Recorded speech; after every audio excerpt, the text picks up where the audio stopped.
Welcome back to part 3 of the Caves of Cud Greater Victory attempt slash challenge slash we're definitely going to make it, so that's what it is. Enjoy the stream.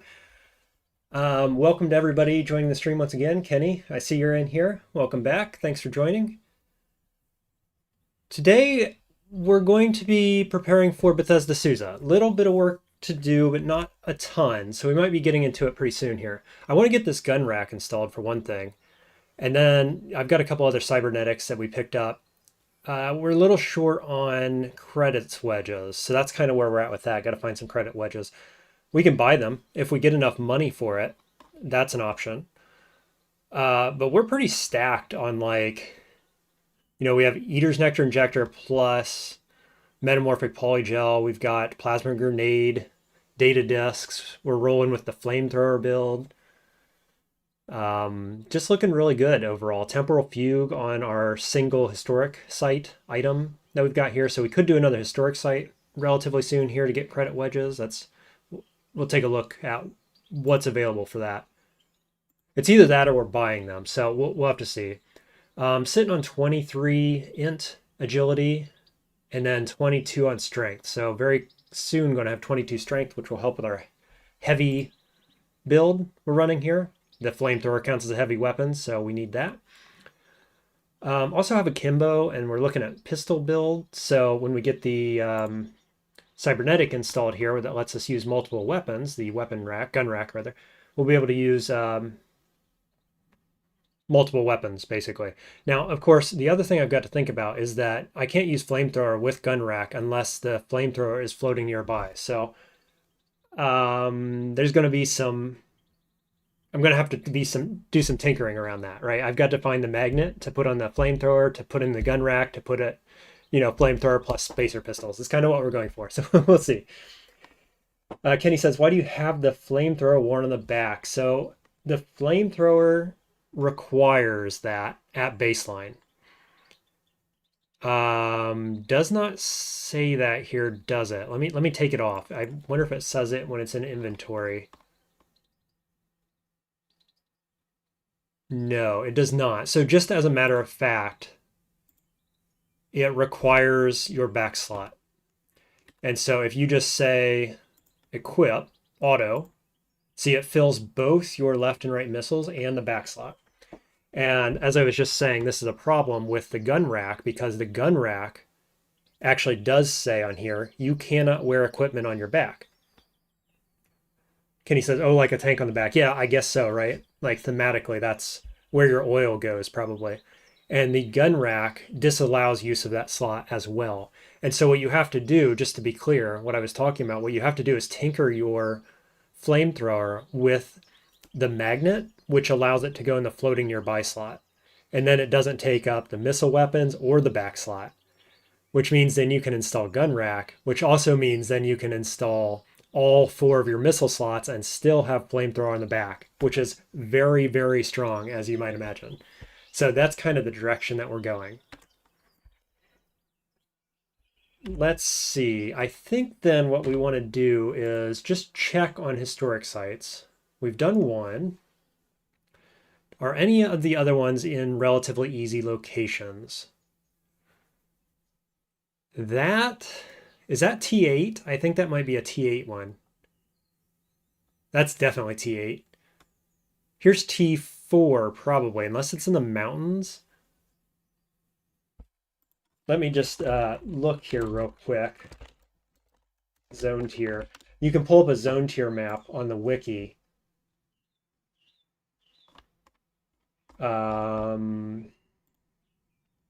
Yeah, just double checking here. So the mountainous areas, like this one, are actually only T2, it looks like. Whereas this mountainous region up here may be T4. Okay. So this one might be the one to go with, actually. It's looking to me like it's probably T2. It could be T3. A little hard to tell from the map, but I think it's T2. So we might head down there and check that historic site out real quick. Seems like a good time. Kenny says, can't promise anything, but I'll see if I can make a quick sketch of your character while I watch the stream. Hey, that'd be awesome, Kenny. I'd appreciate that. I guess on the way, we'll pick up any ruins that we find with wayfaring as well. Um, some of them might have becoming nooks in them. Yeah, like this one, just by chance. How about that? We are also inspired, so I'm going to be using the inspired buff every time it pops up, just to try to get some more. Like, I don't have any recipes with this Flamebeard paste, so let's try to get a recipe going with the flamethrower. So, like, I want something that says every time you do fire damage, it procs some effect. And I think we want Star Apple Jam for that. Star Apple Jam is has the effect of, procs when something happens, I believe. So let's try that. Realistically, I'd want to maybe mix it with a third thing, being jerky for health, but let's see what this gives us.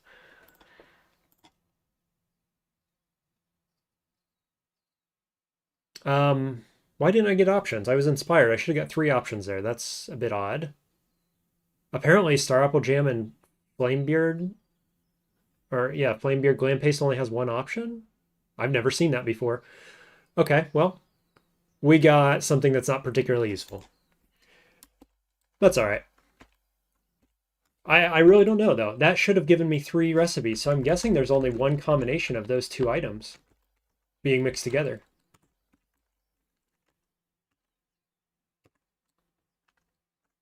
Yeah, we can disassemble this. You always want to disassemble anything with 2 bits in them. See, this has a 2-bit in it. Those 2 bits are useful for a number of grenades, teleporters, recoilers, I mean. All those require 2 bits, and 2 bits are somewhat hard to find in large quantities. So whenever you see low-level guns, low-tier guns, that's what you want to use them for.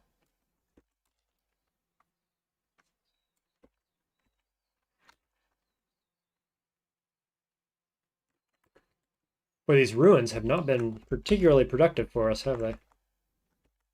3rd time's a charm? These are all tier 4 ruins, so we could get really difficult enemies like these ice toads. Of course, ice toad doesn't do much when he's on fire. There's a tinker who could expose us to some interesting turrets.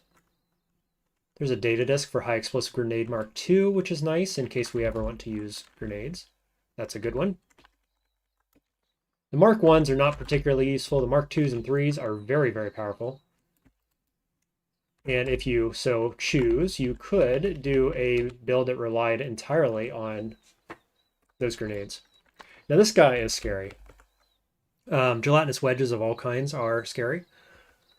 This one, I'm not sure what it does. The green ones are the scariest ones. They drop you through holes. I guess the zero gels are scary.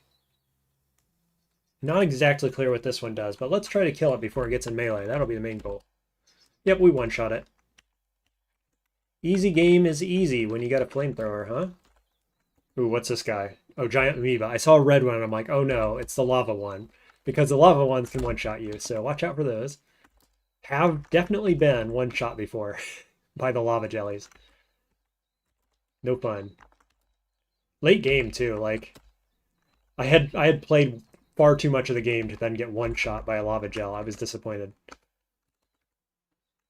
Whoops. Oh, how about that? I accidentally stepped off screen to the south and we found another ruin, just by chance. That's streamer luck for you. Maybe it'll have something good for once. It's got cybernetics, maybe. And books.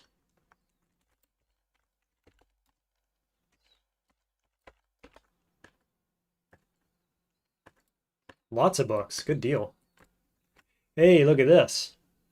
We've got a unique item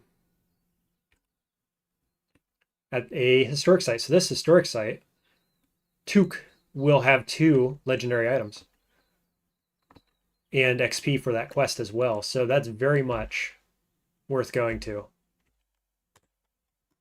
Let's see if it's doable. Hopefully it's a low tier.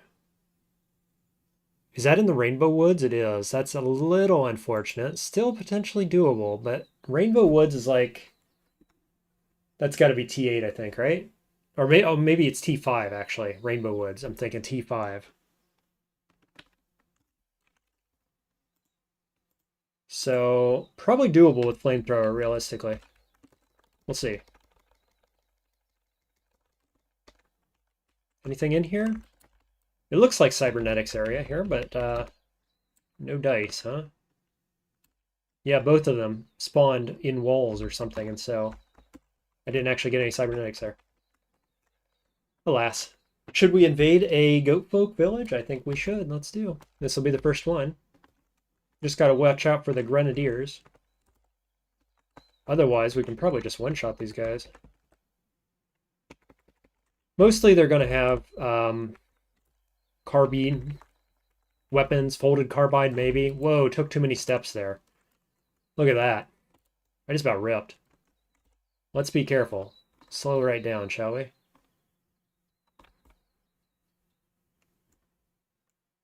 Is it bad enough to use? Let's just bail. Like, I've got my shield up. Let's just bail to the overworld. I'm going to take a step, full heal. I'm going to go back in and treat that guy to a dose of his own medicine. Yeah, you like to play with fire? So do I, buddy. Get some of that. He's got mirror shades. Those have a 3-bit in them, so that's well worth saving and disassembling. That's the only thing you got to watch out with these goat folk villages is the grenadiers. They can get you. The Celestine suit may be worth some money, I'm thinking. Carbine hammers are kind of worth money, but it's not really a ton. I don't think it's probably worth the weight at this stage. Another grenadier. Okay. Where'd you go? All the way up there. Wow, he's got some range on him. You see that? How many tiles is that? Like 10 or so. More, maybe. I don't think my flamethrower can reach that far. Yeah, look at my flamethrower. It goes back here. Meanwhile, he's throwing halfway across the screen. What a jerk. Let's go Temporal Fugue. Let my friends go take care of them, huh? What's this? A backpack on the ground. Huh. Where'd that come from? In case you're just joining, I see a couple people joined and you're wondering, how does this Trukin have Temporal Fugue? I picked this item up in the first historic site. I thought it was a floating glow sphere. It is not. It is just a magnetized chunk of the spindle, which gives Temporal Fugue at level 1. I have enough ego to take it to level 3, and that's how we've got that on. Okay, well, that goat folk village was kind of useless. Let's carry on, shall we? Going to a historic site now. This will be our second historic site. Going for the guaranteed credit wedges at the bottom. Ooh, impaled. Okay. Got to be careful. I think this is only T2, so it shouldn't be too dangerous, but until we're certain, let's be careful, shall we? All right, we've got another. This is the second cult of water vine farmers. The first one was trivial, obviously. Now I've angered the goats, probably. Let's see, how dangerous are goats right now? Little tanky? It's fine. Use flamethrower. Everything dies very quickly.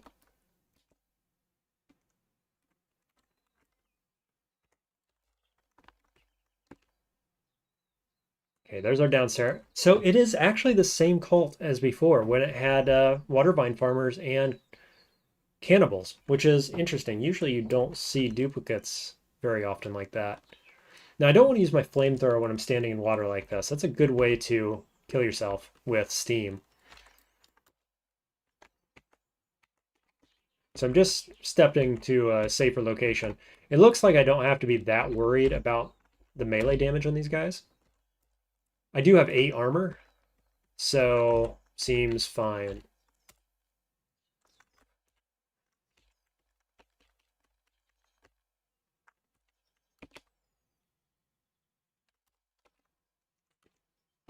Okay, a bunch of books.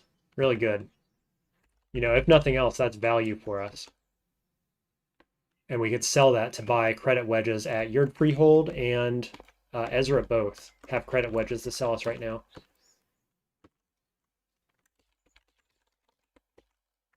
So this looks like it could be cybernetics over here. I mean, probably not, given my luck. It looks like it's spawned inside the wall again. I'm going to carve my way in there, just to be sure. I wouldn't want to leave it behind. Look at that, though. It's probably cybernetics, like a cybernetics-based spawn, but we didn't get it because it's in the wall. That's my guess. That happens sometimes. Ah, impaled again.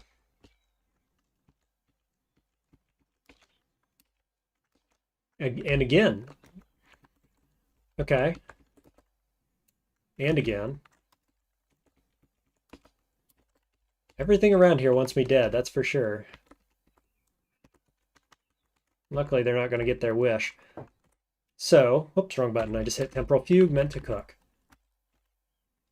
Let's use a recipe, and this time we're going to go for whenever you take damage, there's a chance to heal to full. I've said it before, this is my favorite recipe. If you're ever sketched out about anything, use that recipe. It's a good one.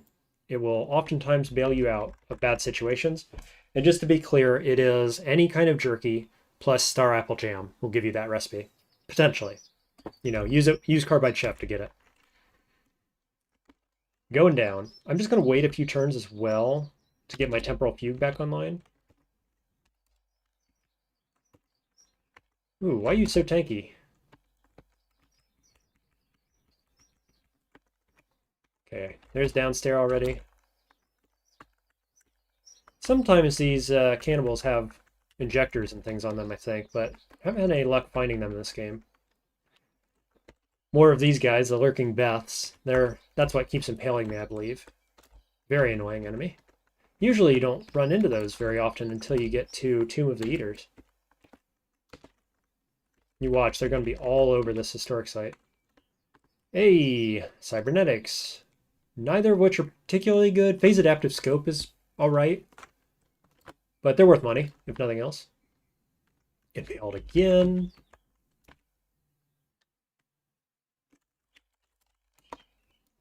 Acid grenade. Probably won't be using that, but...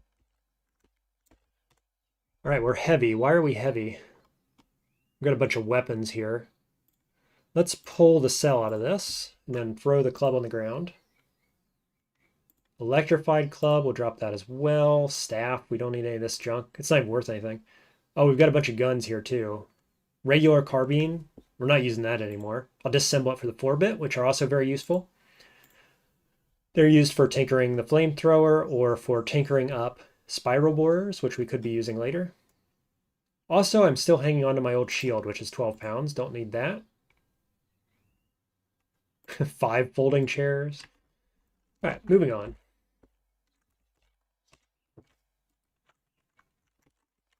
Now, we have 2 or 3 historic sites that have multiple unique items. I'm not sure if this is one of them, but we are going to full clear it just in case it is.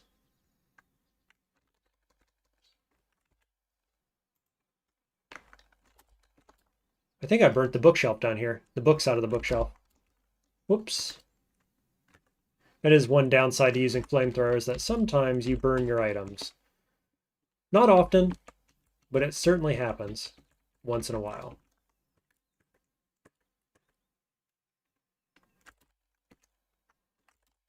You can see why I'm using it, though. I mean, it is so powerful.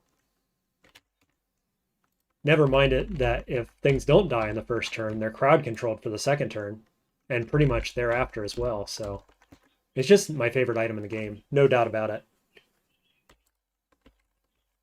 There's a settlement. Let's mark that. I like going to settlements in this game. I think we're going to be spending a lot more time looking for secrets and things in this game just to try to find all the Gersh. What was that called? It was called Oyumum Acre. We've found quite a lot of stuff already. As you can tell, lots of settlements, lots of ruins, and lots of merchants. layers. We've got, yeah, we're just missing one historic site. I think there are only 8 per game, if I'm remembering correctly. So we're getting there.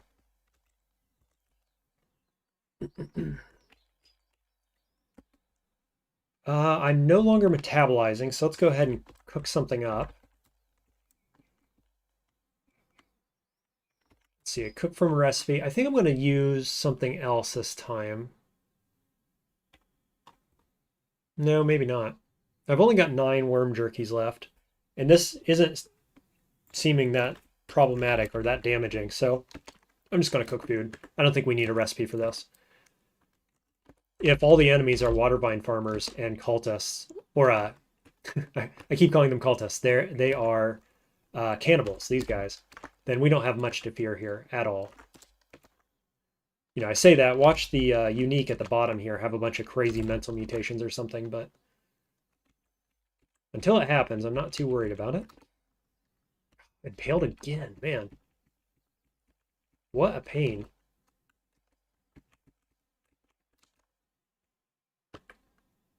Oh, hello you. Got a flame beard. Just a regular one. Let's step around the corner.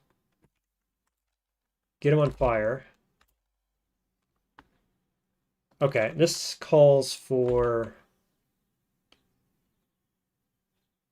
my shield, but it is out of batteries.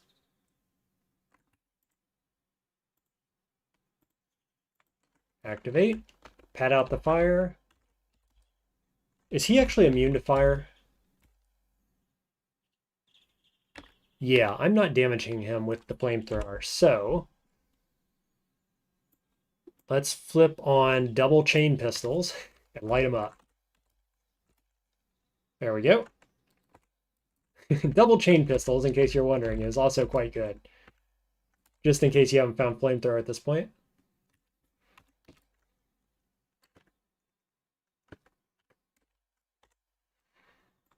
But flamethrower is better, so we'll do that instead most of the time. Welcome to all the new people joining the stream. We are currently diving our second historic site, mainly looking for credit wedges to install a number of really good cybernetics that we have bought / found, mostly bought. Currently using a flamethrower build, looking to do multi guns with the weapon rack very soon. Now I am poisoned, bleeding, etc. I'm going to have to walk through fire here potentially to get out of this room, which is unfortunate.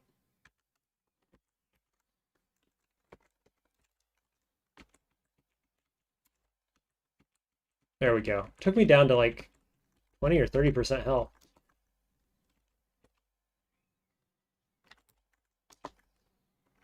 It's all these impale things is the only thing making this challenging at all.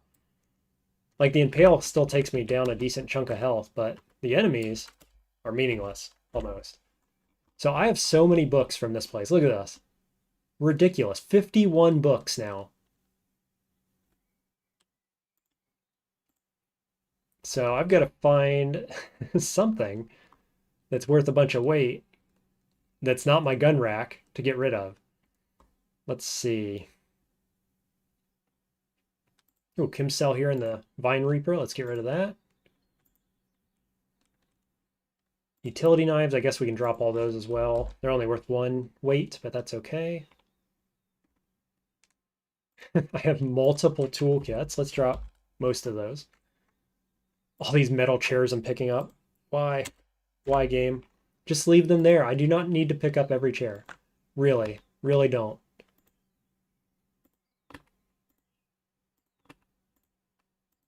All right. That gives me an extra 25 weight to play with. Down we go. Level 5. So this is the bottom. As you can tell, we have our unique here. Quim, the legendary water vine farmer and leader of this cult. He is hated by roots and hated by swines, which I guess we don't really care about either of those, but killing him gives us positive reps. So that's fine. He's not wearing anything that looks interesting at first pass. Watch him have some mental mutations probably. Or, we'll just one-shot him. That's fine too. Flamethrower is very strong. Very, very strong. Here's our legendary loot chest. We get 2 cents in credit, and we get a short blade, which grants light manipulation at level 2. Now that's interesting, isn't it? Because I am currently having problems with light. And so this kind of solves that. Let's look at what I'm using, because I'm currently carrying a glow sphere. It's a named one. I named it. It's just a glow sphere. But if I replace that now with this item, how much light do we get? Because light manipulation goes up to +4, or level 4 rather, which gives me light radius of 6. So we're losing 2 light radius over the glow sphere. But the laser penetration is 9, so there's also a 22% chance to reflect light-based damage, which is really good. Really fine, actually. That's nice. That's a good upgrade. I'm happy with that, because now I actually have a weapon I can hit things with, rather than my glow sphere, which wasn't going very well. And yeah, okay. I mean, it's not great, right? I'm not stoked about this, but it's okay. It's a little bit of an upgrade. Kenny says, it's funny, you're preparing for Bethesda Susa, and the only time I went there, I just went, having no idea what would happen. Yeah, well, I mean, that's kind of what's expected of you the first few times you go there, right? Is that you don't know what you're doing, you stumble in, you meet the Kriegsmensch probably for the first time ever, and you're like, what do these guys do? Oh, they take 0 damage from everything that I try to do to them? Yeah. That's how you learn, right? That's what's expected in this game. And now, truth be told, we are already way over prepared for Bethesda Susa. We could do it easily with any old flamethrower. And, in terms of like being prepared, we're done. But I am not in a hurry in this game because I know that I'm going to be playing for a long time, relatively speaking, because we have to find all the Gersh to get the greater victory. And that takes a lot of secrets, a lot of trash divining, a lot of rep farming, and so the main storyline quest is a secondary thought overall.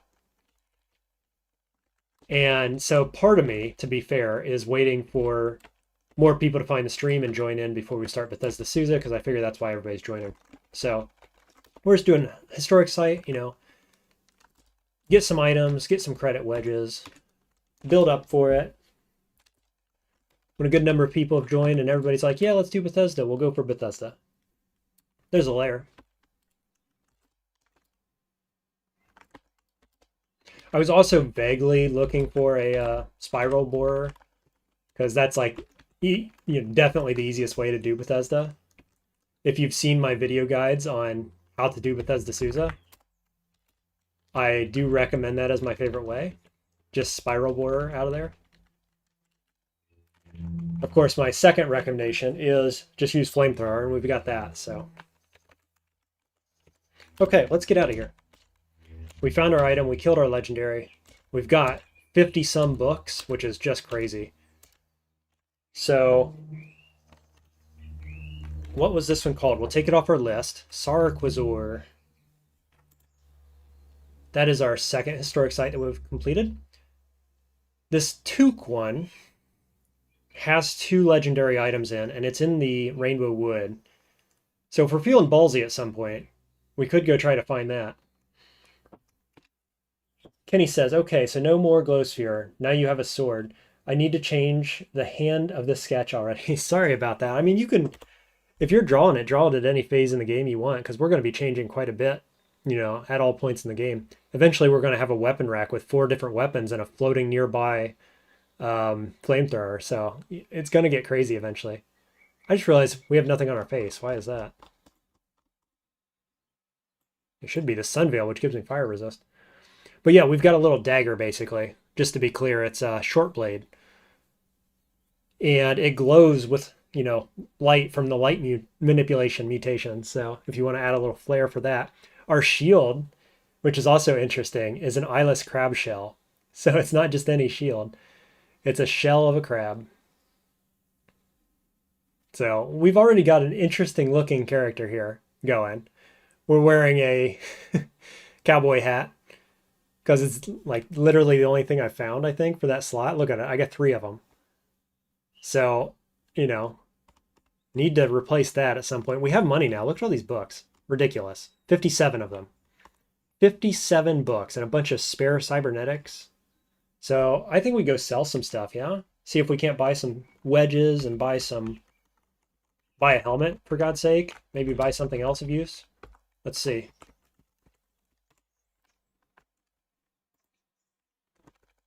Try not to get color blindness from that fly over there.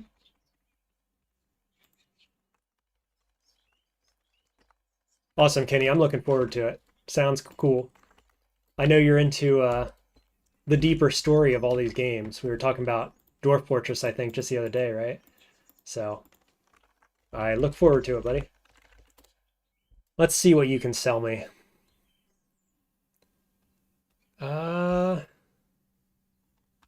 Not a lot. Actually, I don't want any of this, do I? Huh. Okay, well, that's fine. Whatever. Come here, you. Why are you running away? Is she going to sleep?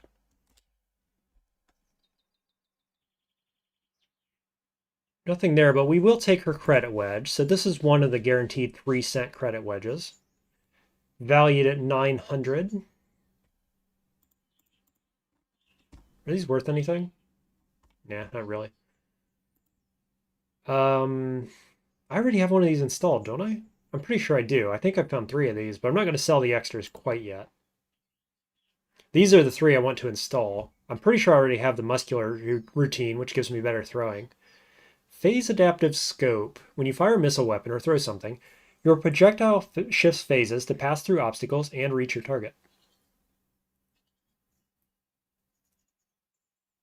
I wonder if this works with flamethrower. Does anybody in chat know? Or like, does this let me basically shoot through walls or through force bubbles? Like if we need to hit a chrome pyramid later on, does this let me just shoot right through that? I think it does. I don't know if it works with flamethrower though. That's critical because that's going to be our main damage. That's interesting. I'm going to hang on to that. I might end up using that. We'll see. If anybody knows anything about using that optimally, let me know. I think we'll get rid of this laser pistol. I certainly don't need that at this point. More folding chairs. There's always more folding chairs, isn't there? Copper nuggets, silver nuggets. Got some oil to sell. I'm just trying to sell everything except for the books to, you know, preserve those as long as possible. But it looks like we're more or less onto the books.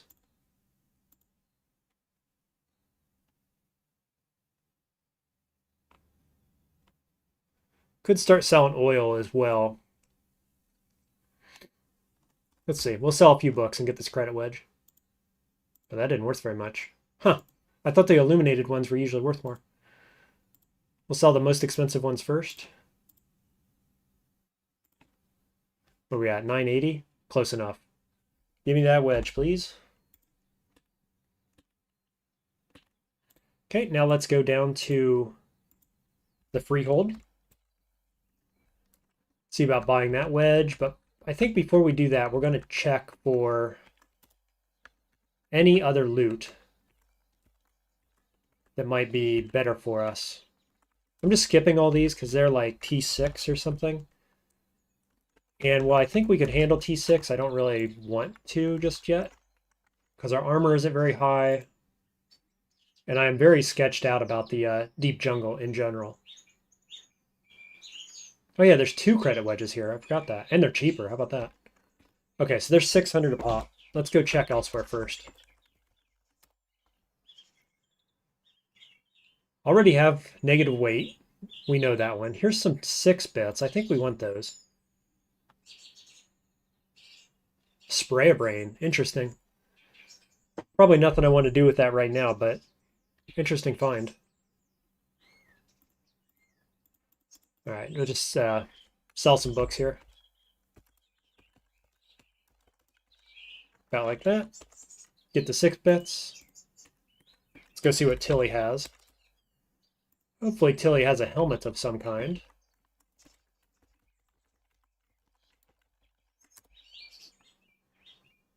Yeah, we've got a Chris Steel coronet. That's an upgrade. I mean, literally anything is an upgrade to my current helmet. Can you hear the birds tweeting in the background? Anybody? And is it annoying? Because I can shut my door, but I've got the door open just to get some air in here. But it looks like the bird tweeting outside my door is showing up on the recording. So if that's annoying, I apologize. I can try to fix it. Let's try to get this helmet. 816.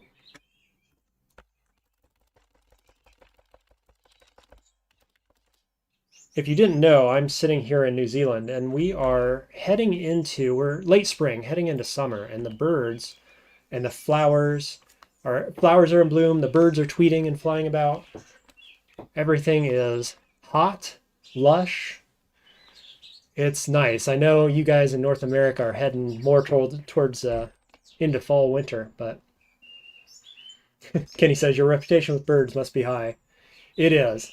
I don't know how much you know about New Zealand, but it's like there are birds everywhere here, all kinds of different species that, I'm from the US originally, species I've never seen before coming here. And the songs of them are beautiful. It's wonderful. I'm a big fan of birds in general.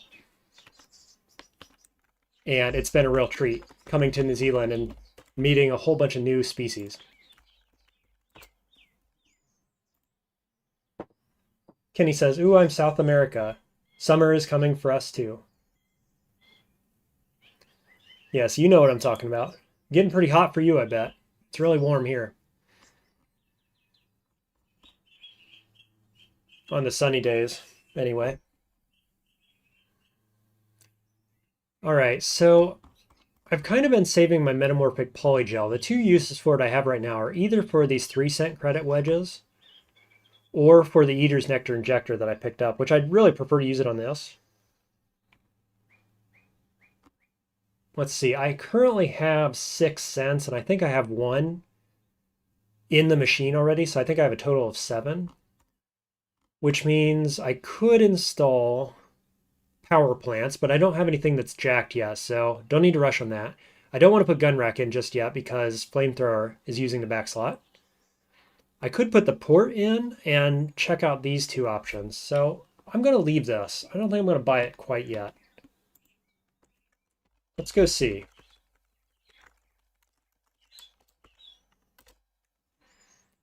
Go ahead and upgrade the license. Oh, that's right.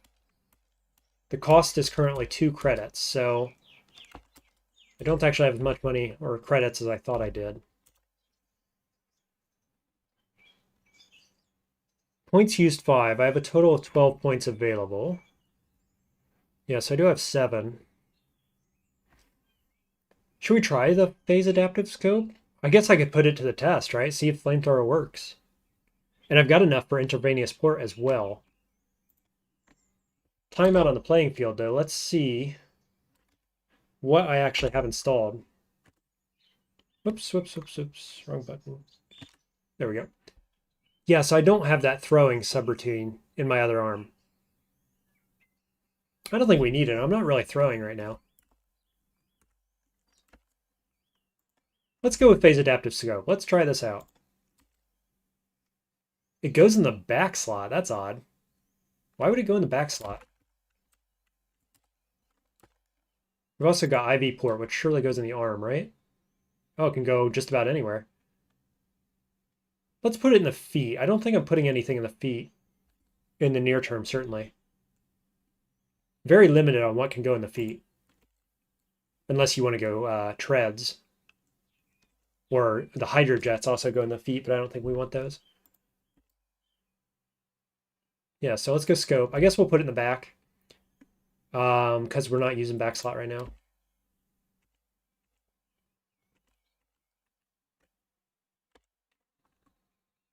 That's weird. I wouldn't have guessed this goes in the back. I would have thought it went in the head or the face at the very least.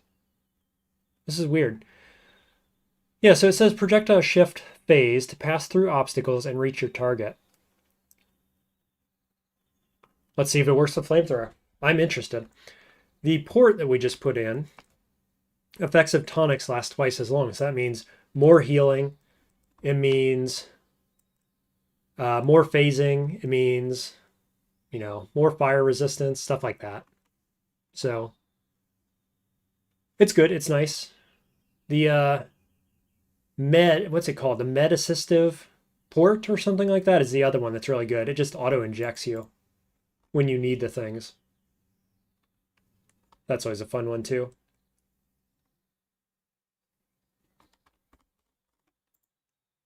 Okay, well, should we go Bethesda Susa then? We've got a good number of people now joining in. Welcome to all the new watchers, viewers. We've just cleared out the second historic site in this game. We have items that give us light manipulation and temporal fugue. Currently using a flamethrower. Feeling like we probably have enough ammo to do Bethesda Susa the hard way. Do have a few spare batteries for Force Bracelet. Sorry about that background noise. Got a plane flying overhead. Actually, let's go turn in these books real quick. We got a helmet upgrade here, so that gives us a bit of resistance. Let's look at overall resists. 13 base, and then we have a bit more heat and a bit more cold, so that's pretty good. Yeah, let's go over to 6-day stilt real quick. Turn in books, maybe level up, and then we'll go Bethesda Susa.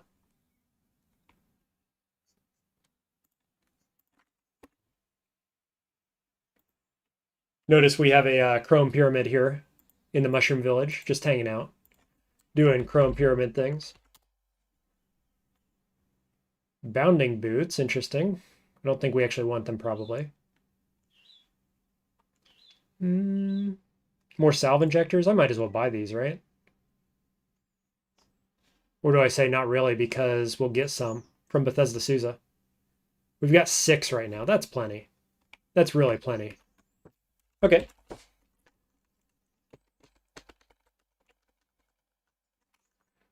Yeah, might as well peek in some ruins on our way, right? Get a few extra books.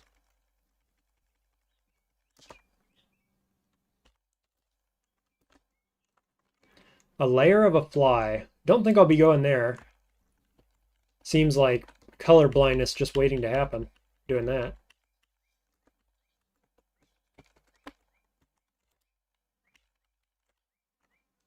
Sleep gas grenade. Yeah, sure. It's worth money anyway.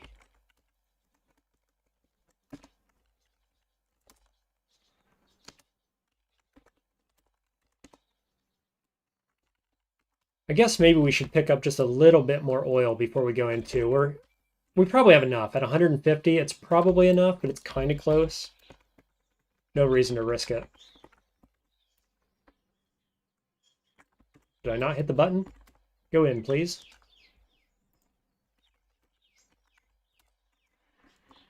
So we'll turn in the books last. First things first, we got to see if anything's worth buying. Not here. Gunsmith. These vendors are getting less and less worth looking at, obviously, because they're only T1 vendors. Well, we could get ulnar stimulators from the Glover. Potentially. Yeah, there they are. 1 agility, 1 strength when they're powered. For 336. Do I want these? We're currently sitting at 11 AV. We would lose 1 AV to pick up some stats. I think that's what we want to do. Let's do it. I've been talking about these all game. I saw them the first time I was here, and I said, I ought to buy those. And so let's do it.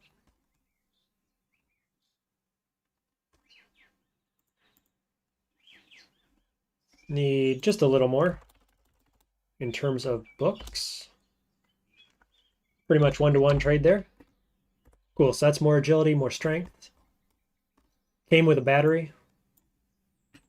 And what we're going to do is we're going to replace that with a solar cell, which should be enough to keep it powered all the time, I expect. Now we're looking for the schematics drafter and the 2 gutsmongers that we have. I don't actually know if we're looking for anything at the gutsmonger. I'm just kind of, seeing if something grabs my attention. We've pretty much got everything we need for even the late game, which is awesome. We've had really good luck finding what we need this game. Hey, there's EMP grenade. Let's double check that I don't have that, because I do need that later on. Yeah, that's one I'm missing, and it's like the most important one, almost. This is what shuts down the reflective shielding on the Gersh. So if you want to do damage from range to the Gersh, you need to knock that out. This is how you do it.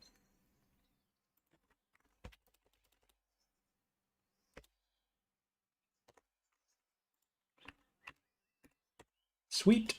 Yeah, we've had extremely good luck finding, like, look at all these items here. These are 3 end-game items that I like to find on this build. EMP, plasma, high energy thermocask. That makes our flamethrower vaporize things in about 7 turns, even in-game stuff. So that's what we're looking to do. Go ahead and learn that. Can't learn these yet. Both of these are Tinker 3. Yeah. So do got to look at getting our int up, which is why we have the Eater Nectar injector here, plus our Metamorphic Polygel. So we'll be looking to farm more Polygel, make Eater's Nectar injector, and get our int up, most likely.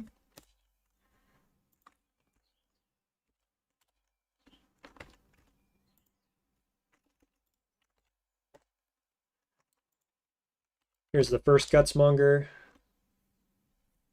Already have this. Already have that. Look at that. That's usually a hard one to find, and we've found 2 in this game. Good luck.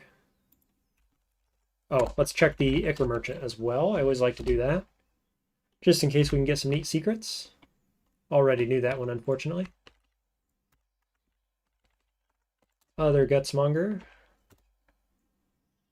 There's Giant Hands again. We've got to guarantee Giant Hands, though, at your freehold, if we want to use that later. Pentaceps. Probably not. We're not charging, really, are we? Pistons let you jump farther. We're not doing a throwing build, so none of this, I don't think. Okay, let's see if we have any secrets. I don't think we do. Oh, we do. We have 2. Nice. 11,000 XP. That takes us up to level 17. And we're inspired. Move the rest of the books over here to Shiva. Do we hit level 18? We do. 1 to each attribute. I once again wasted one of my inspired buffs. Oops. I've been doing that quite a lot. Let's go to the chef, see if we can't get something interesting to cook with. What do we want? Soul curd? Ooh, drop of nectar. Hello. What does drop of nectar do when you cook with it? I should know this. Like I've done this quite a lot. I'm just gonna look it up real quick. Remind myself. 25% chance to give 1 to all base attributes. That's it. Okay. I mean, we might as well, right? I'm not sure if the inspired buff gives you anything on top of that. And what does Soul Curd do? Because Soul Curd's interesting too, isn't it?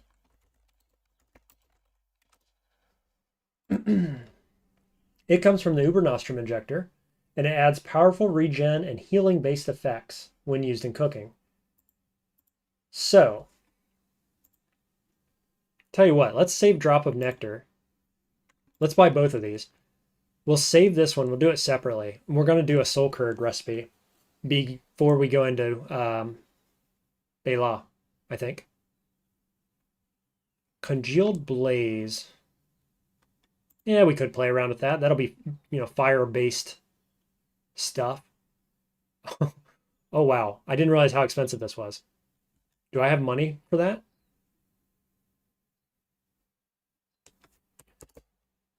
I was like, I'm just going to buy this stuff. It'll be cheap, right? Yeah, not really. What do we got to sell? Oil? Let's sell some oil. That'll be fine.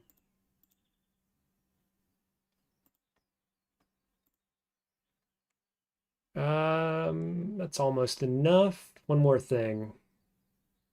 Horse shroom? Sure. Cool. So we can play around with all of these.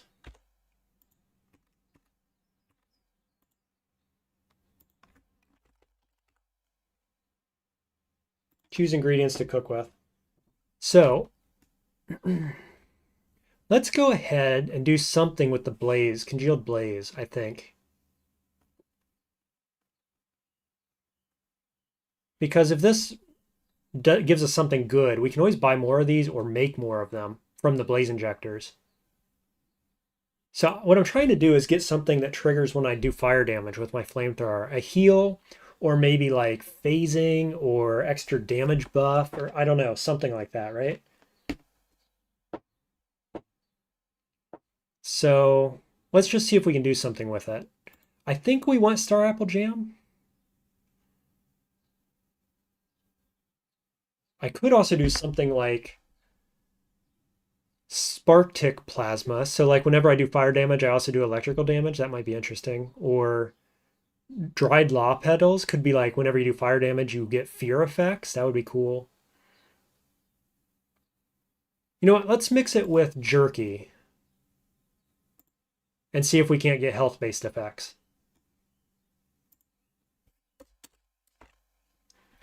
Whenever you do fire damage, there's a 10% chance to get bonus max HP. That's kind of what I had in mind when I was talking about triggering health-based effects. It's not healing. I'd prefer healing, right? Whenever you take damage, there's a chance you get a bunch of heat resist, which is cool, but it's going to be unnecessary as soon as we put our thermocask on. And this gives us pyrokinesis, which we don't need. So we'll go with this. Whenever you deal fire damage, there's a 10% chance to get max HP. So basically, as a flamethrower build, we're just always going to have this much more HP when this is active, basically. So that's cool. We can use that recipe later.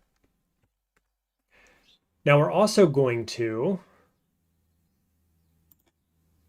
go ahead and cook with just the drop of nectar and see if we can get, +1 to all stats. 25% chance, let's roll a dice.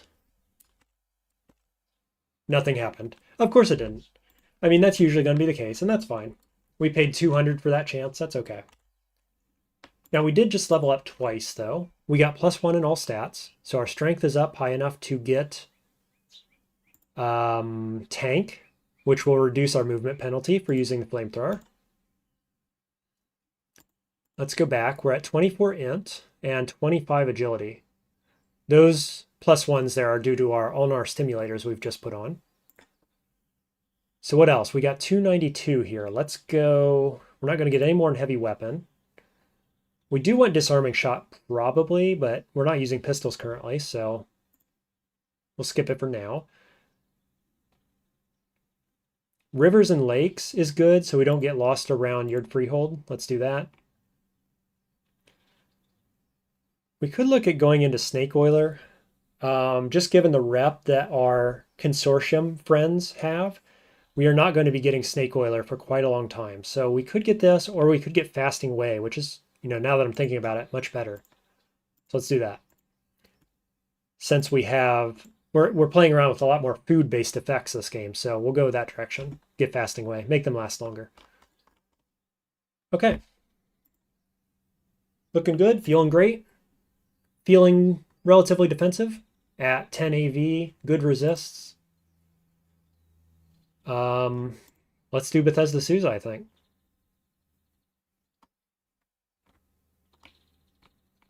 Oh, no. Let's focus. We need more oil first. I've talked about this, and we're not going to forget. So oil and then Bethesda Susa.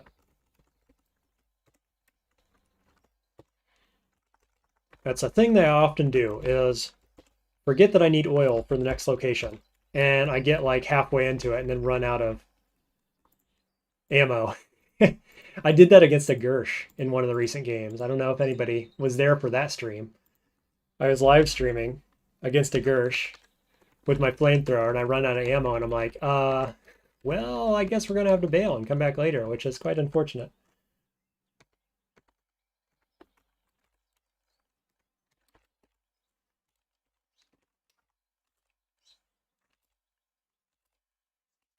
Now these flame pigs do not have a particularly high flame resistance, ironically.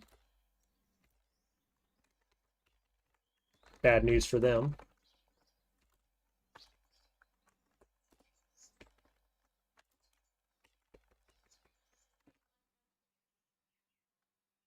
I don't know if you saw that while I was running around there, but I had a this guy following me around, and he's just not relevant enough for my auto explorer to stop and fight him. Hilarious. Okay, let's go down.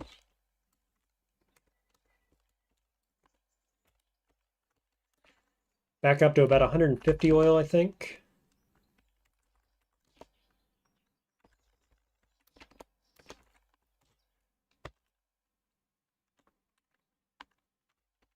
Let's go for like maybe 250. I know that's way overkill, but we can carry it. We've got the weight.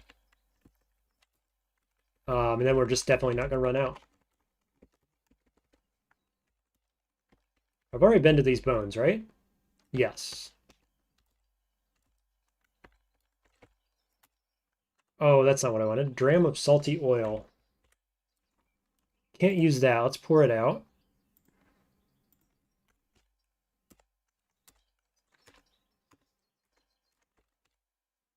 That's 1 dram of oil. Okay, that's kind of weird. Usually it's in puddle form.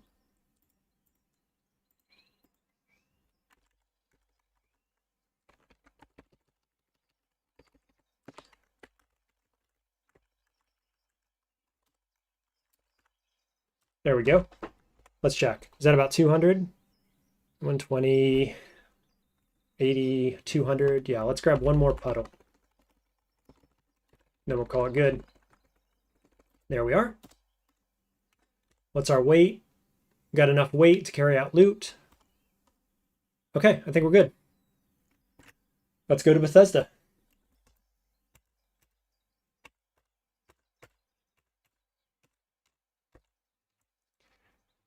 Now, is there anyone here who has not done Bethesda Susa before?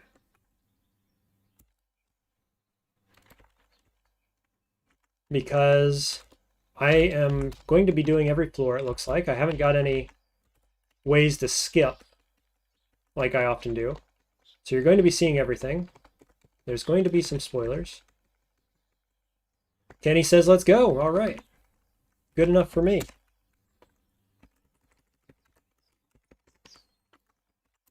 We're just hitting up these ruins. I'm never one to pass up low-tier ruins because, you know, I love free books. Who doesn't love free books?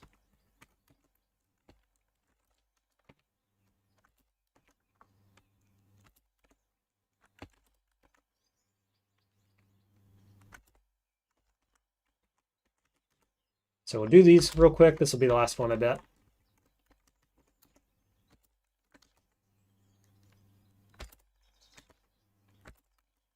Just run around one-shotting everything, you know, as you do. In general, in these low-tier locations, I'm not even looking what the enemies are with the flamethrower. I'm just like, blast them, blast them, blast them. Okay, here we are, Bethesda Susa. Welcome everybody to the stream. If this is what you're joining for, here we go. We are level 18, which is on the low end of what you want to be going into Bethesda. Most people recommend around level 20, 21 maybe. But we are overkill level of power here with the flamethrower alone, right? We've got our resistances up. Cold resistance at 28. You need at least 15 to be able to do this. The other thing you want to make sure you've got is reputation with the mechamists of at least 250. That's so that you can get down to the bottom floor. We've got that. And you need a weapon. If you don't have flamethrower, you need a weapon that has at least PV of 9 to penetrate the Craig's Mitch, which we're going to see here very shortly. Kenny says, I've done it only once by pure chance. I can barely remember anything except the bear. I think the bear was there. Not Bethesda Susa. The mechamists are at Bethesda Susa. If you got a bear, it was random chance. rather than a standard enemy.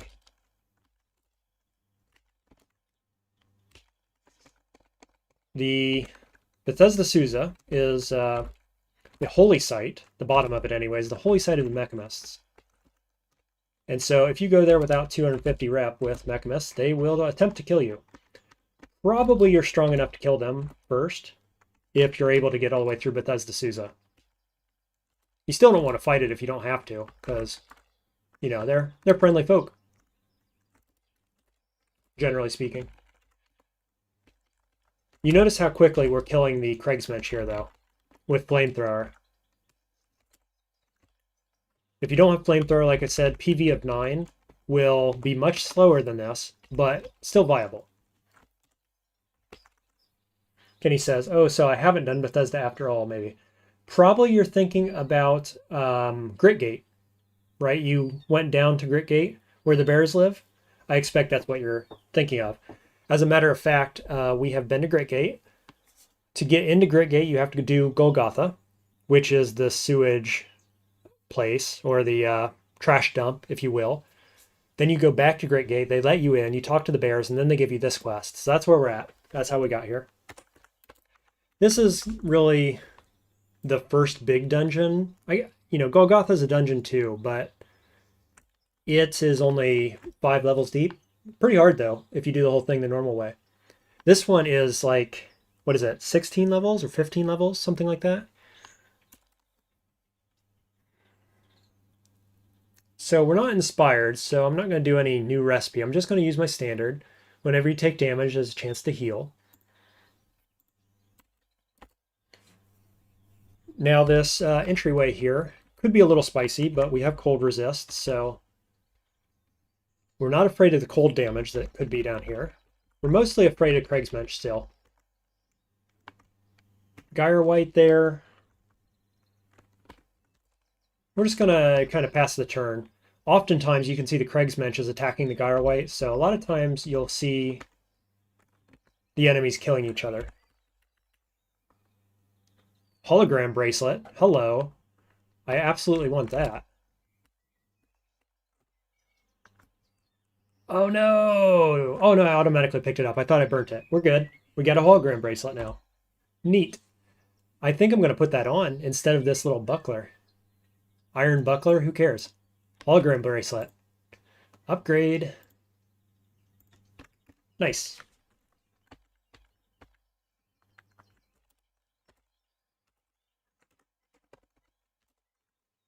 Ooh, confusing Gershling. I think I got them both, though. Oh, dear. So I'm confused. Gershling coming up quickly. Oh, plus this guy. This is what confused me. Okay, well, I think we're just going to pop a shield, or why don't I use my hologram bracelet? Get them to attack that. It's working. I think. They're not attacking me anyway, right? Still confused. Not confused anymore. Okay, let's kill this guy first. Nice. Hologram bracelet is still on, so we'll turn it off. Look at that. Already found a use for it. Good stuff. Used 1% of my battery for that. Totally worth it. What a great item.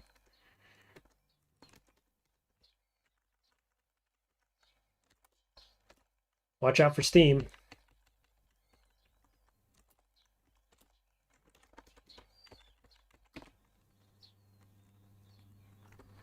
More of these guys.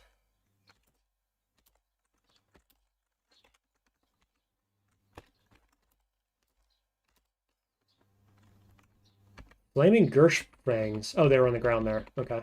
Whoa! Random turret popped out of nowhere. Watch out for that, huh? Okay, this one has a shield. We'll just wait till it's off. Oh, you know what? Here's where we can test. I have phase adaptive scope. For the people who are just joining, I just added phase adaptive scope. And I had the question, does it work with flamethrower? I think the answer is no from looking at it. Also just put in the intravenous port. Otherwise, we have the stabilizer arm lock and the rapid release finger flexors, as well as our starting techno scanner. Let's see, does it work? I think it doesn't. From the looks of this, I take it right back. It sure did. Beautiful. Oh, that's good news. So that means that we can now fight shielded chrome pyramids without using EMP grenades, which means we can engage them on turn 1 rather than turn 2, which is critically important. If you've ever fought a chrome pyramid before, you know just how important that is. Of course, it does mean giving up the back slot. So we'll see if that's actually worth doing, but it's kind of interesting. Because I can absolutely see fighting a chrome pyramid on this character at some point.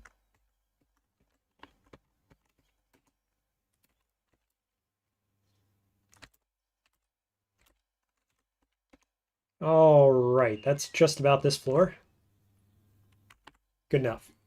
All right, so here's a big spoiler for people who are not familiar with Bethesda Susa. You don't want to go down these stairs without a shield on, in my opinion. I have before, and I have been decapitated on turn 1 without getting a chance to do anything. So, word to the wise. There is a one-shot kill waiting for you, potentially. Be ready for it. Kenny says, oh no, I'm talking about the rocket skate bear. It was an enemy, I think, or at least I attacked it. Yes, okay, so you are right. I was forgetting. There is a rocket skate bear, Sod Amas, down in the cryobarrios at the very bottom of this, more or less.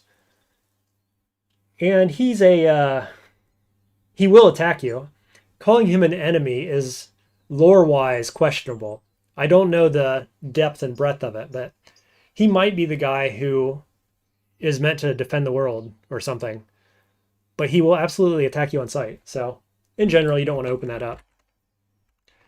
Okay, so we currently are metabolizing. We're metabolizing whenever you take damage, there's a 9% chance to heal to full. We're going to check our force bracelet. Make sure this doesn't run out during this fight. 45%. That gives us approximately 10 turns, probably. Down we go. Here's our guy. We're going to sprint over to him so as to preserve our shield. We're going to make sure we're not standing in liquid. Activate shield again. Okay, he starts throwing axes. We're going to burn away his healing. And then we're going to keep an eye on our battery. 45%. Gotcha. Level 19. Ooh, did I see rep with robots go up? It did. Up to 370. This is something later on we might want to take up further. Cool, got there. Deactivate bracelet. Currently at 30%. Yeah, so if you do have a shield, this guy is very easy. If you do not have a shield, he is very dangerous. If you want to do a throwing build, those axes are like one of the best throwing items in the game. Let's level up. Kenny says, okay, finish the sketch. It's something quick. I guess I'll post it in the Roguelike Discord on the CUD channel. Yeah, absolutely, Kenny. I appreciate that. I'll have a look at it. I'll show it on stream in just a few minutes here after we do Bethesda Susa. That's awesome.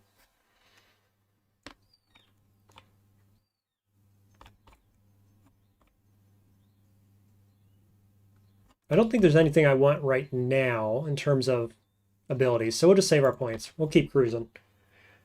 The second, tag me on that too, Kenny. At Draconius, just so I don't miss it in the text or something. I want to make sure I see it and save it, share it on stream for everybody. The second guy is much less scary. There he is over there. He throws spider webs at us and sprints at us to do melee damage, which is super not scary. We will easily kill him before he gets to us. No shield required. Village of Ezra rep, that's nice.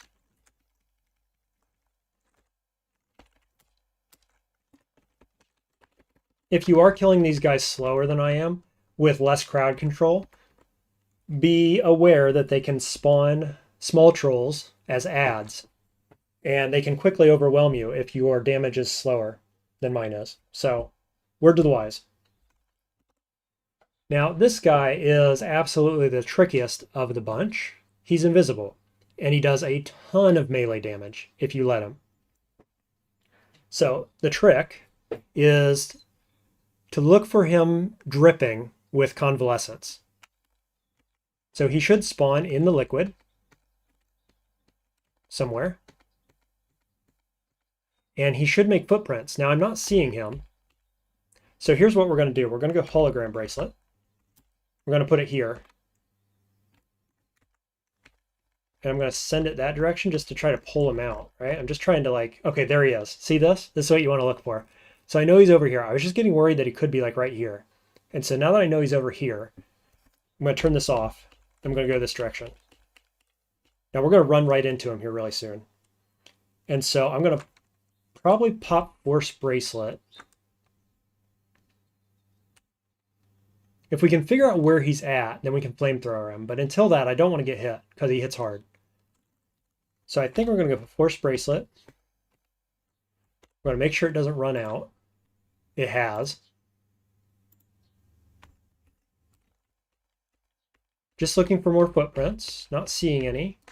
Let's sprint. Okay, so he's here-ish. He's probably here-ish. So if we keep shooting that direction, we'll kill him. Whoops. Oh dear. Lost my shield. 8 drams of oil seems good. Just keep blasting. I think he's probably still here. Yep, got him. There you go. Yeah, so just watch out for those footprints. The dripping pools or blood or what have you. Ooh.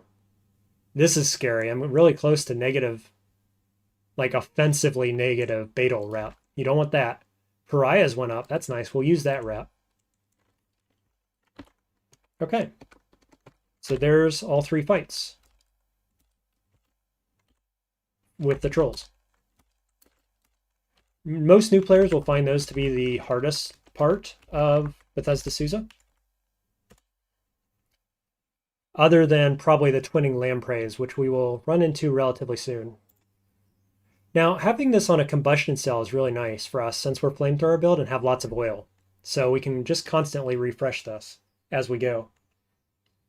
But we're low on chem cells that are charged. We want to keep an eye on this. Definitely don't want to be recharging in battle if we can help it. So we'll see. Kenny says, oh, that's what he said before. Thanks, Kenny. If you tagged me, I will go check it out. Yes. See if I can pull this up here real quick.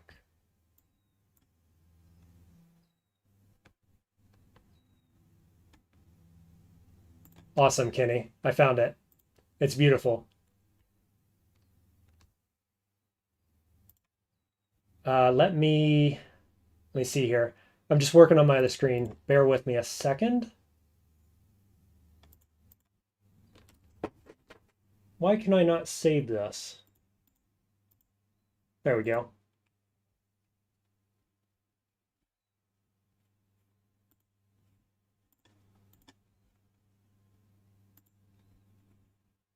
Whoops. Just showing you all my stuff there. Can I open this? No. Jeez, I'm having trouble here, folks. 1 second.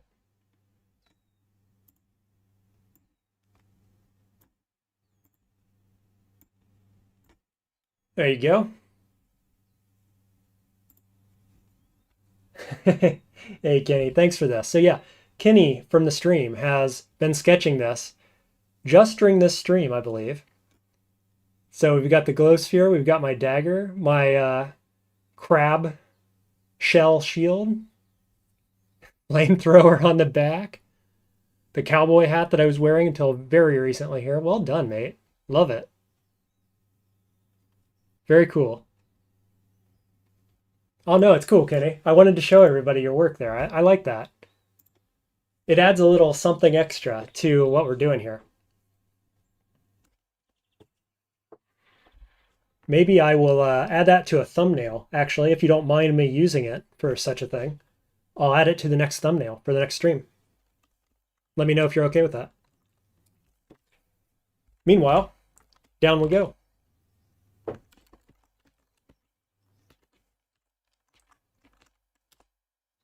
So what I'd really like to avoid doing is hurting these cyberneticist type dudes. Because they're friendly, and they are relatively useful later on in the game for making the golem, if you want mutations on your golem. And he says, oh, it's okay for sure. Thanks. I appreciate that. I will give you credit, of course, in the description. Okay, Soulhanders. Ooh, juicing. Cannibal. He's scary. Sphinx Salt Injector, though. That's nice. Got him. Make sure the Soulhander doesn't decapitate us or something. Don't want to get in the sleep gas either, optimally.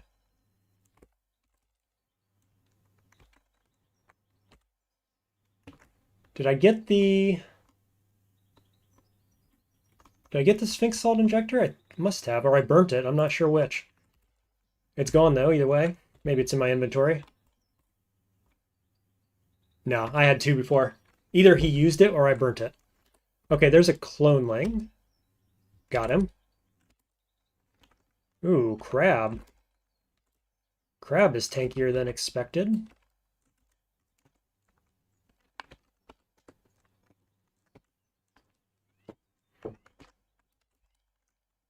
This door is very hot, apparently. I keep stepping up there, and even with my heat resist, I'm being lit on fire. A little bit annoying. Meanwhile, we've got tons of these stupid poison snails coming at us. All right, everybody, I see you. We're poisoned. We're inspired. Taking a chunk of damage here. It's going to pull out.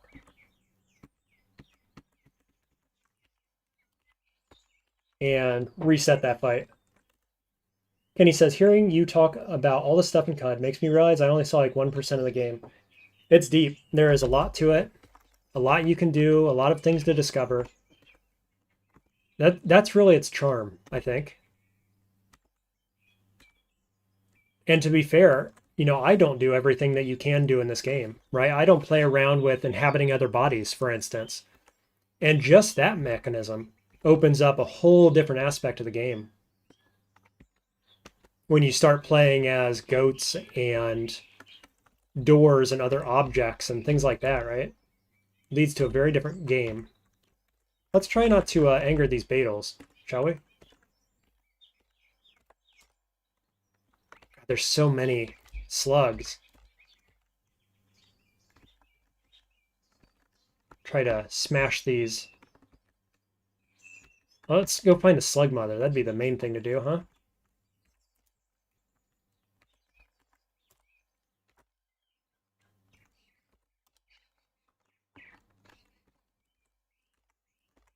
Just trying to make sure I don't hit that Beetle.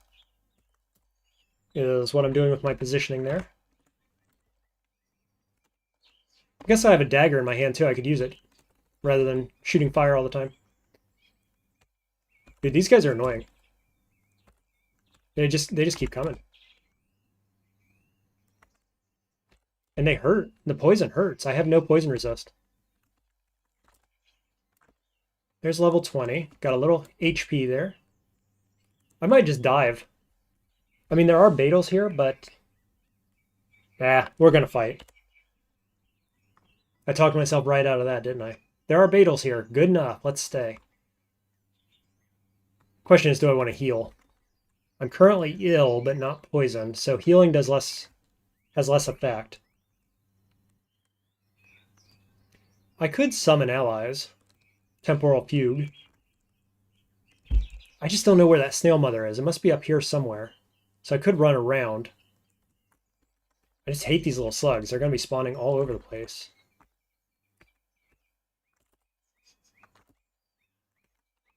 Knocked prone. Stepping through fire.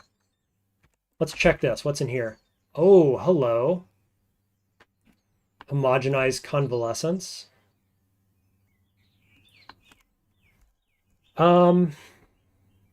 I can collect this liquid, can't I?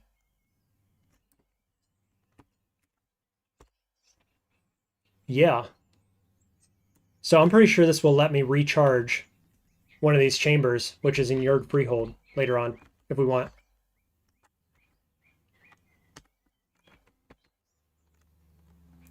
Okay, we got an injector guy shooting me with Sphinx Salt. That's kind of interesting.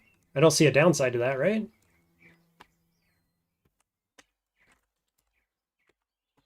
Give me your injector thing.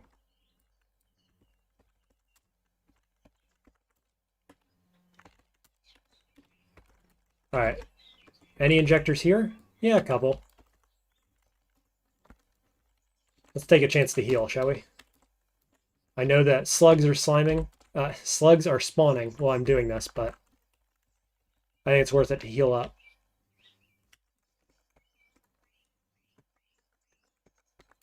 What a pain this floor is. Bring me 3 pestles, and I shall give you heightened skill. That's easy. Pestles. Remind me not to throw them on the ground or sell them. And there's our slime mother, our slug mother, whatever it's called. Too bad she's standing right by the beetle. That's really annoying.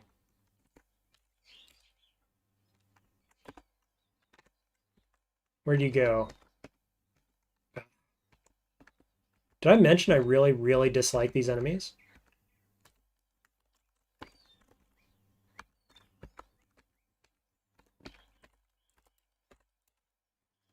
Gotcha this time. Cornered and on fire. Die, slime. This beetle says mercurial cloaks. Yeah, I'm not getting 6 of those. My God. That's a relatively rare item. Okay, let's dive. Let's get off this floor. I'm not having fun on this floor. On we go. Oh dear, this is dangerous. So we got to sleep. I'm lucky I didn't get hit by this right away. I'm being covered in sleep gas with this dude standing right beside me. So we're going to activate bracelet. Check that bracelet has charge. 4 drams oil should be okay. And then kill this guy, hopefully, before I run out of charge. Oh, oh no, I didn't. What do I do? I messed up. I forgot it was going to put me to sleep and skip my turns. Let's go up. Yep, that's what you do? Okay. I almost panicked. Did not panic. Try not to panic going back down there, because now that's the problem. What are we doing against that guy? I guess we're using my pistols.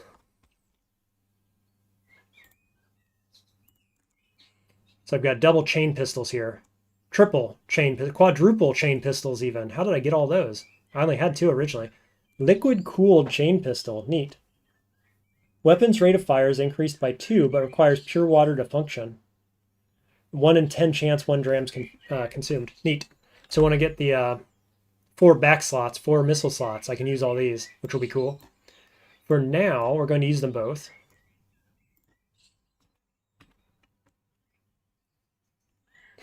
Kenny says, I'm panicking for you. Don't worry. Thanks, mate. You got me covered there, huh? We just got to be careful going down that I don't get jumped. So I think the play is to activate this and go down and just, open fire, guns a-blazing. So I also have Sphinx Salt injectors if I was that scared. I don't think I'm that scared, though. Right? Right? We're not that scared. I do have 2 level ups here. I'm level 20. Let's see what else we could do.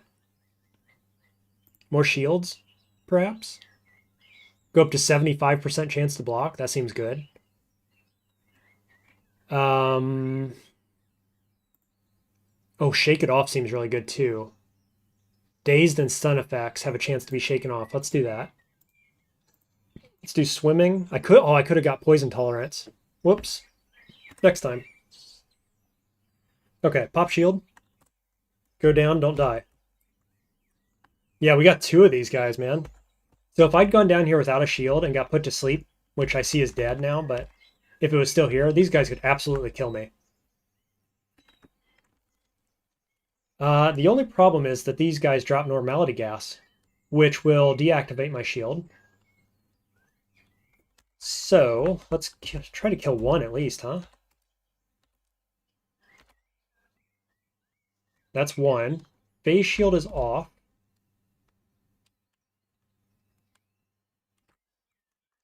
What do we got here? Acidic, brackish, slimy blood. Okay. Reload chem cell, activate. Whoa, I got knocked prone again. So that sleep gas is still here, but I can't see it. Do not do this at home, folks. What I'm doing here is really stupid, apparently, because I just slept for a bunch of turns, and this guy by chance went up here and didn't fight me. So I'm not sure what the play is here. All I did was activate my force bracelet, and it drained it from 50% in a single one of my turns. So we're going up. And I'm just going to pass a bunch of turns and let the sleep gas dissipate. Because what I was just doing there had a chance to really injure me. I don't know if I'd had a chance to kill me with my level of resist and armor, but not very safe, I can tell you that. Let's go with combustion cell. We'll fill it up. We got plenty of oil.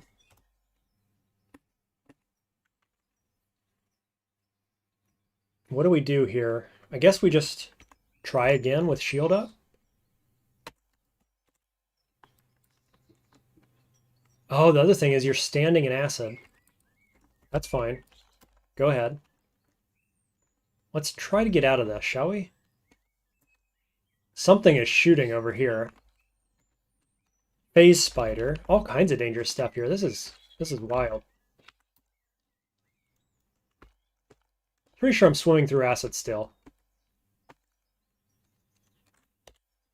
So battery's empty just that quick. That's going to burn through oil so fast. Let's go ahead and recharge. I'm not going to turn it on yet. Boots are probably covered in oil. They're not somehow. I mean, not oil, acid. Yeah, I'm not covered in acid, so there wasn't enough to swim through, which is nice. Luck of the draw there, really. Impaled. Impaled with a ton of damage. Double impaled? What happened? Why am I bleeding so much? We're having a rough time here. 1d4 per turn. Isn't that much. I know there's a gun over there, so we're going to go ahead and hit a salve injector.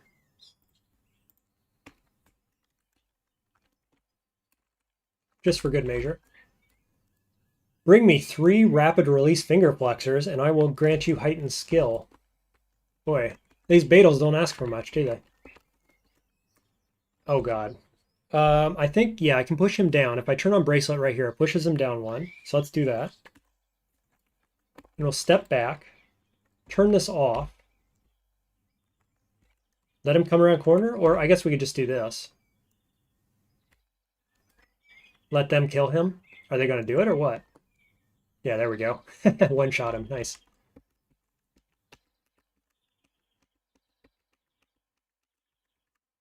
Ah, I stepped next to another one.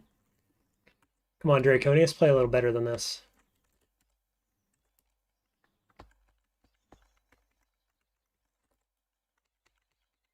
Okay, somebody got the gun. Picked up an herberry there. That's a good find. Laser turret. No trouble. Free battery. Another Beetle. What do you want?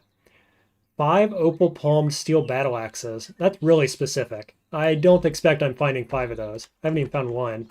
Like, when are you... What? Come on, how about something reasonable, please?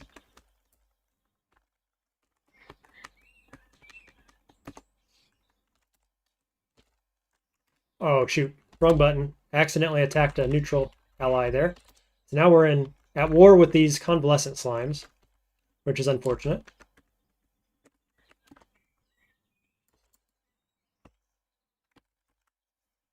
So you notice there are a lot of the sleeping sleep gas generators. They're worth like 200 XP, I think. So they're worth killing. They're kind of a pain. 225 maybe. Looks like. Oh no, that's the gel. Anyway, they're worth killing. All this stuff is good XP. We're not going down the stairs, are we? We could, but we don't need to. We can just recall the elevator here and then go down.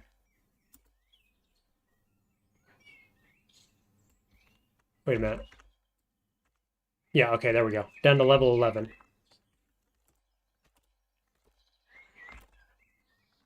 Which is almost to the barrios. This is the abandoned ward.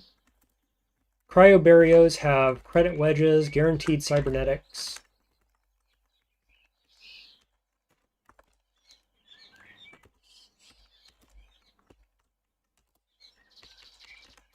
There's a cloneling.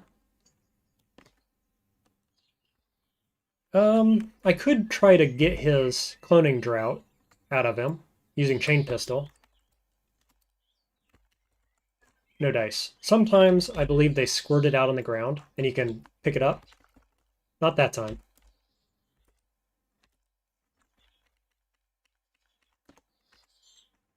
Impaled again.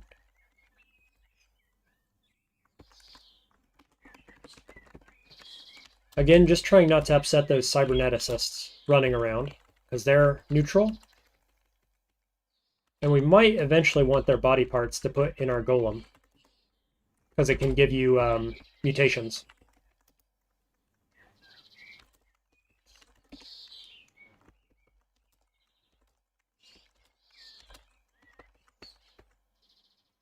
Alright, Seeker of the Sightless Way randomly. We one-shot him. Easy game with the flamethrower, folks. Use flamethrower, I do recommend.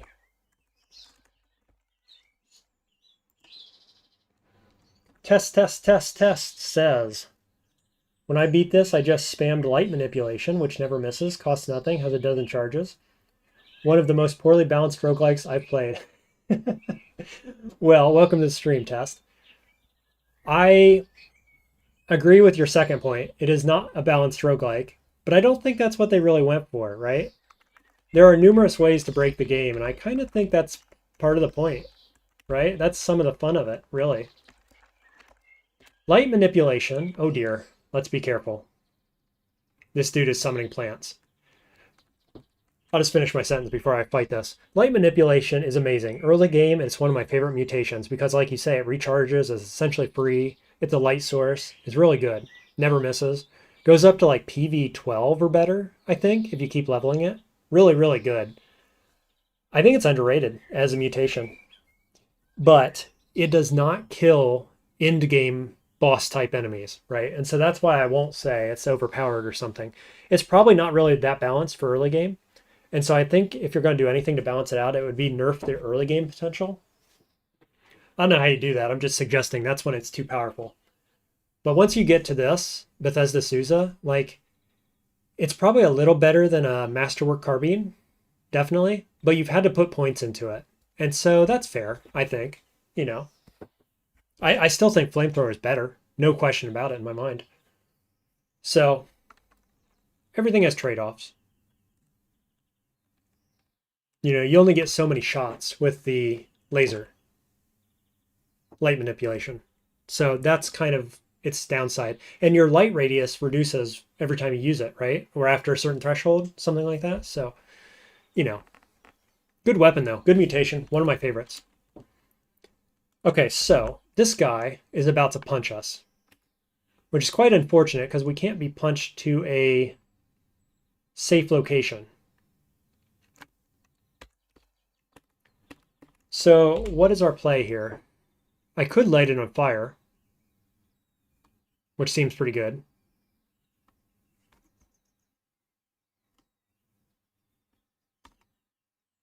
I'll be honest with you, though. I'm thinking this is a spot where I want to use Sphinx Salt Injector because this is pretty dangerous. These are going to shoot me. He probably isn't fighting me while he's on fire. I don't know what else this guy has, but this thing's going to punch me. And so I think this turn we go Sphinx Salt Injector. which makes me immune to confusing, which could be useful, and allows me to effectively, die and come back if I need to. So let's apply. Yeah, so like I was saying, I didn't think I was going to get punched through walls, so this is actually a good thing. He punched me to a safe spot, but it took half my health, right? So that was a dangerous place to be, no doubt. Now the play is to kill that Seeker of the Sightless Way as soon as he pops around the corner. What I'm going to do is eat this. Oh, of course, I hit the wrong button. I'm so good at this. Go ahead and eat it off the floor, which gives me healing.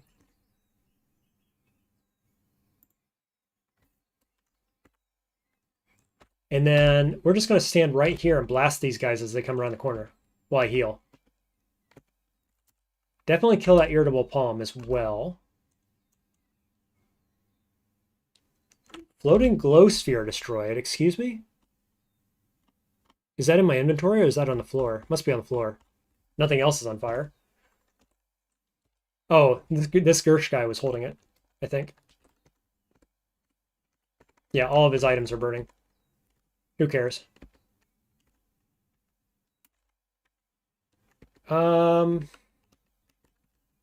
Where did that Seeker of the Sightless Way go?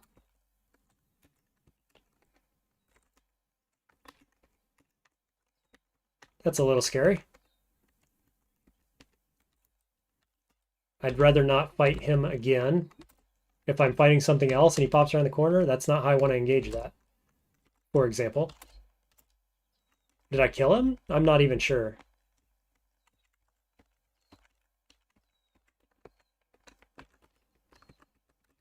Huh. I'm gonna guess I killed him, I suppose.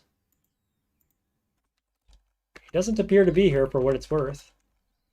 Okay. Well. We survived that, huh? Oh, Test had another comment here. Kills everything but pyramids. But you just use axes and flurries, so RNG makes you one-shot those, all you need. To be fair, I've not tried to use light manipulation all the way through the end game. What level do you have to get it to get it to the point where you're saying it kills everything? Let me know. Like, how many points are you actually sinking into this thing to get it that good?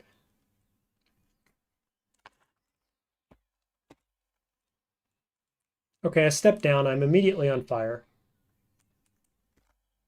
Or, standing in fire, but I do have heat resist, so it's not all bad. What put me on fire? Where are you?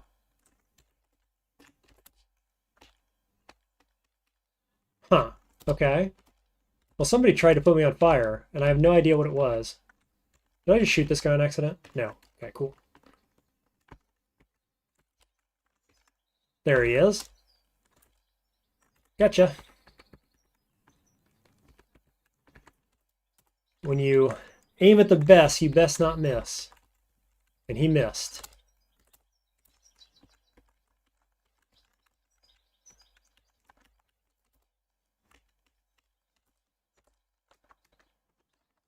Where'd that cloneling go?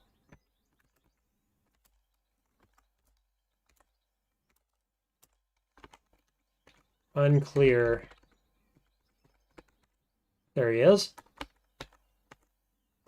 He's cloning the cybernetics guys.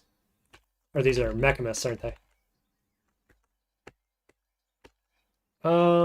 Just trying to get positioning on him so I can shoot him and not the mechamists. There we go. Tess says, I don't know, lol.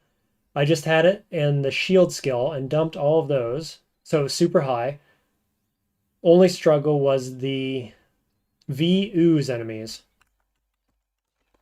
Yeah, and the Tomb of the Eaters, you probably mean? They're always a problem if they engulf you. Quite annoying. That's cool. I've never gone all the way with sorry, what's it called? Light manipulation. But definitely when I was first learning this game, like first starting out, I took it on every single mutant. And like everybody else, I always played mutant in the early game. Never Truekin. And now Truekin is my favorite, but that's not here or there. I took it on every mutant because I thought, it's better than pistols for sure. Better than any gun in the early game. Probably even better than Ishkar rifle, I guess. I don't know. I think that's debatable in the early game, but it's really good. Like the utility of not needing a slot for a light weapon or a light producing item is huge. And so that's kind of the main reason I took it so often. And since then, or more recently, when I run mutants, I don't use it anymore. It's kind of lost its luster for me in the early game because I don't find the early game as difficult anymore. Which has led me not to taking it into the end game and getting it really powerful, you know? So yeah, that's interesting. I hear you, and I'm quite interested actually to see how far I can take it at some point in the future. Okay, so we have hit level 21. We got a stat. We're at 23 strength, 24 agility, 24 int. We're trying to level int up now to get Tinker 3. So that's what we're doing. Up to 25. Just show you what we're doing with that. Tinker 3 requires 29 intelligence. The reason being that we have Plasma Grenade 3 and a high energy thermocask data disk, so we can start crafting these up at Tinker 3. And these are both my in-game build. Test, you're talking about in-game. This is what I do in-game. I use Flamethrower, high energy thermocask, which gives me 100% extra fire damage and heating effects, I believe. Plasma Grenade gives my enemies minus 100 heat res and makes them effectively always be on fire after I shoot them once. So permanent crowd control. And between just those two things, or these three things, you can kill in-game bosses in 7 turns. You vaporize them. And so that's what I build into, and I have found everything I need this early in the game. So that's what we're going for, and why we need Tinker 3. So we've got one metamorphic polygel here. We're guaranteed a second one at some point. And we have Eater's Nectar Injector as well. So we could definitely get our intelligence via copying the Eater's Nectar Injector. So we'll see about that. Meanwhile, we're hungry, so let's whip up a recipe. We are inspired. So let's make up a new recipe, shall we? Oh, look at this. Oh, this is fun, isn't it? I have 70 of this. I took this out of one of the healing pods here. But that means I have 70 of it. Let's cook with that. And something we have a lot of. Star Apple Jam to get trigger effects. Let's try. This is going to be either weird or good or useless. Oh, it's just a bunch of healing rate. Womp womp. Okay, well, we'll try a different recipe next time. Suboptimal, but that's okay. Test says undoubtedly stronger than what I did. Yeah, well, it's my opinion. In my opinion, it's the strongest build in the game. Like for in-game stuff, the flamethrower build, I don't think anything beats it. Now, granted, you can do the axe build, which can decapitate things in one turn, technically, but it's chance-based. Whereas mine is not chance-based. It is 100%. You are going to incinerate anything at some point, and usually it's in a few turns, right? So, plus they're crowd controlled the whole time. So that's why I choose it for like the most consistently powerful build in the game, we'll say. Ooh, stunned. Okay, let's pop back up. Pass some turns. Not stunned, confused. Sorry, misspoke. And we'll go back down.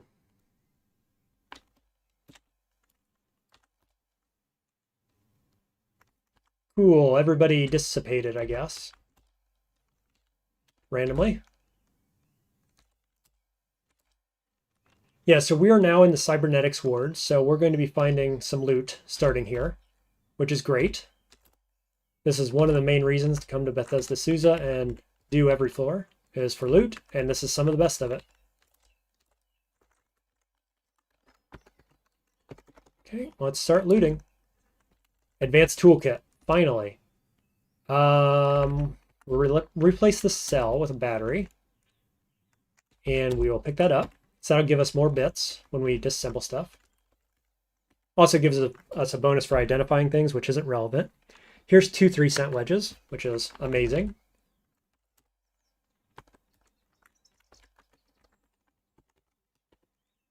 Test says, Axe build is RNG and melee only. Yeah, that's true too. Only worked for me because my guy could face tank every enemy in the game, but ooze and pyramids. Ranged is heavily greater than melee in this otherwise. Yeah, I agree.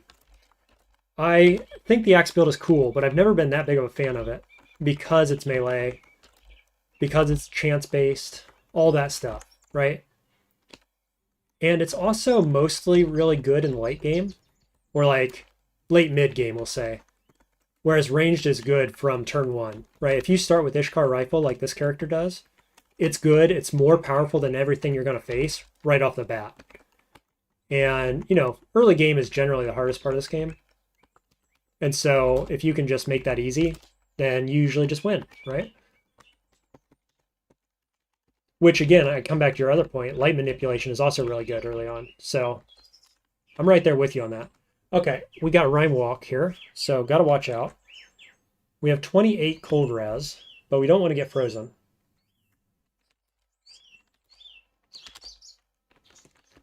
We're just going to kind of stand behind walls here, make sure that doesn't hit us. Oh, rare pariah urchin. Interesting. Hated by urchins, even though it's an urchin. That's because it's a pariah. Hated by worms, hated by mollusks. Loved by pariahs. So we should make friends with this guy. Let's try not to hit him with fire, shall we? Little awkward because Rhyme Walk. Oh, whale as well? Oh, okay. This whole crew is pariahs. They're all friendly. Nice. This guy's not. And that Rhyme Walk surely is an enemy, right? Awkward. No, he's friendly too. Fantastic. Okay. Good thing I noticed that because I was about to go kill that guy. Well, you don't often see that, do you? Let's get our free loot. Still friendly, just double checking. Do we want to make friends with this person, though? Mollusks, worms, urchins, pariahs. Yeah. I think that's fine. Worms and mollusks already hate us, right? So do urchins. So, here we go. Loved by pariahs. Yeah, everything else already hated us. Give me a secret, please. Random gossip. Another secret. The consortium of Phyta question the origins of the moon, insulting the beliefs of the kinfolk of the desiccated lamb of apes. Neat. I'll trade you some secrets to get my rep back. I could ask them to join. I get at least one Rhyme Walk and a whale, but this guy never moves, I don't think, so that's probably not worth. Test says, what I always want to do is go all in on Tinker builds and mass produce broken consumables, but the cost is too high. Well, if you mean like grenades and stuff like that, I agree. The cost is pretty high with grenades. I did a grenades build one time, and it's rough to get up and running because of that cost. But in general, like if you're not just focusing on grenades, tinkering is pretty cheap for what it does, I think. If you pick up the scavenger skill early on, you probably know all this, but I'm going to say it anyway. If you pick up scavenger early on, like this is one of my first or second, probably second, right? I get wayfaring first, and then I get scavenger. And you start picking up scrap off of all the trash. And so you build up a huge inventory of it. Then you get disassemble, and you got tons of scrap laying around. Like I have 58, 60. You know, it's not a ton, but I haven't been looking for it. This is just happenstance that I've picked up this much.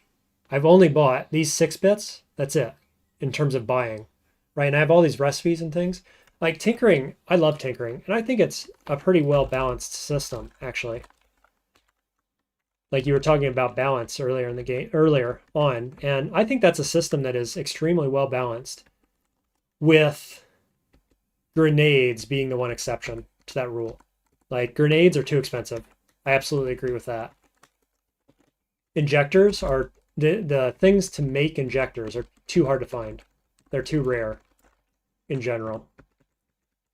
But otherwise, I think it's a pretty good Pretty good system overall. Hey, Alan, welcome to the stream. Alan says, what do you do with all that scrap? Well, I save it up and then never use it on average. But in all seriousness, you craft grenades. You craft flamethrowers if you need them. Tonics, right? I've learned all these tonics. I don't have any of the ingredients for any of them. You can make a bunch of spheres of negative weight to give yourself infinite carry capacity. More importantly, though, I switched over here to mods. So I've got all these mods, right? I've only got 2 so far. Electromagnetically shielded is really important. You put this on your force bracelet, and then it can't be shut down. You can also mod like magnetic to your flamethrower, which we'll do later, so we can put it in the floating nearby slot. You can mod jacked onto your guns and pair it with this biodynamic power plant here. And then you just never run out of charge. You can also put jacked on your bracelets here to never run out of shield, for instance. So I would say the modding is the most important thing to do in general. But you can also find recoilers to tinker up, guns. I've got this high energy thermocask, which is a late stage armor, my favorite armor in the game. Gives you bonuses to your flamethrower, gives you 50% heat and cold resistance. Lots of good stuff. Like you can tinker up almost everything in the game, right? All the weapons, all the guns, injectors, grenades. Like I said, it's the most fun tree in the game, I'd say easily. And that's what you use the bits for. Like if you look at this, there's a bit cost, and that's what you use your bits for. All these things have all the mods, all the tinker recipes, they all have costs associated. Test says tinkering is well balanced mostly. It's why I like to mess with it. Yeah, it's very strong. It is expensive, but you get what you pay for, right? Usually. With grenades, less so, but everything else you get what you pay for. So I love it. I appreciate all the interaction I'm getting. I see we've got 57 people viewing right now. So if anybody else wants to join in the chat, it is welcomed. Also, to all you who are enjoying this, give a like and subscribe so you know when I go live in the future. The like is less necessary. It doesn't really matter. But if you hit that subscribe button, it helps out. I like to see the numbers go up. And you will be notified when I go live next time, so you can join in. Now, this area is not so dangerous. The next one, though, is quite dangerous. So we're going to watch out. Mostly we're watching out for the phase spider, which is over here, apparently. I always forget which side it's on. Here we are. There's phase spider. So if you step in phase silk, that spider wants to fight you. So we're going to wait until he's not around us. Maybe. He just keeps following me. And I'm going to pick through this wall here. Excuse me? Oh, yeah, that's right. My light was on my blade I just took off. Okay, well, we'll just put it in the other hand. Hit this with a pick a few times. Switch back. There we go. All right. So I don't think that spider can do anything to you when he's phased, of course. I still don't like to run into him because it makes me uneasy. That's why. I don't know. Okay, now when we go down here, what we're going to find is potentially a rocket launcher cannibal, which conveniently is standing right next to us, so we can kill him before he can fire his rocket. But there are cryobarios over here with very dangerous enemies in them. So you don't want him inadvertently opening those. Wow, he hit me right away. He hits me again. This is unfortunate. Force bracelet. The rocket hit him, so he's badly wounded. This is more dangerous than I thought it was. I was warning you. I told you it was dangerous, but my God. Die. Die in fire, please. Okay, all good. So yeah, these barrios, I forget who was saying it, that they saw the bear down here at one point. Here's your bear. Sodimus, the sky bear, with the flume flyer on his back. Cool dude. Fun fight. We're not going to do it today, or at least not right now, right? There's also a Rhinox here. If you ever need a Rhinox for any reason, they make good allies, they make good golems. This guy is what you really don't want to release. Ympurus Phi. They spread rapidly, and they can go upstairs and encapsulate the world in their growth, which is really bad. What is Twinning Lamprey doing here? Okay, well, we got a fight on our hands. Should be all okay. Let's go Fugue. And then try not to die to our own dudes. Did we get it? Yep, flamethrower works for these guys because the fire can kill both of them in one turn, which is the trick with those. Otherwise, you got to hit them with a normality grenade or something like that. Down we go. Okay, we have progressed the quest line. We are down at the bottom of Bethesda Susa. So we will be auto-exploring. There is one enemy here. Not a scary one, just one. But let's first go finish quest by turning in this disc at the Beetle. 4,000 XP.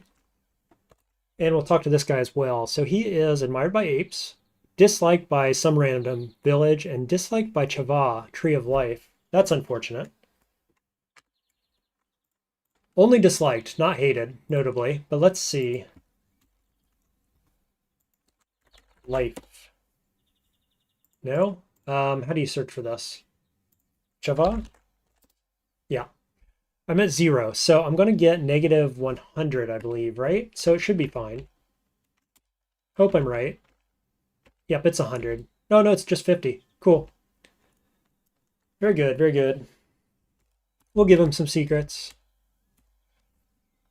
Now, don't learn proselytize here, FYI, because negative 300 away from even 450, if you drop below 250, these guys will attack you on this on-site. So don't do this. We could make him join us if you want. He's a really annoying follower because he puts things in force fields and uses force fields himself, which is really annoying. But otherwise, is a pretty good follower if you want him. Okay, let's auto-explore. Probably get a lot of secrets here. There's the enemy. So I just want to be careful. I don't want to engage anything that wants to kill me. Cool. I meleeed him to death while confused. Easy. So now we can just auto-explore. Oftentimes there's some like low-level loot here. I don't think I've ever found anything that's like particularly good. Sometimes there's injectors. Carbide plate armor isn't bad. Is that better than what I'm wearing? Plastic for jerkin. Sure is. Nice.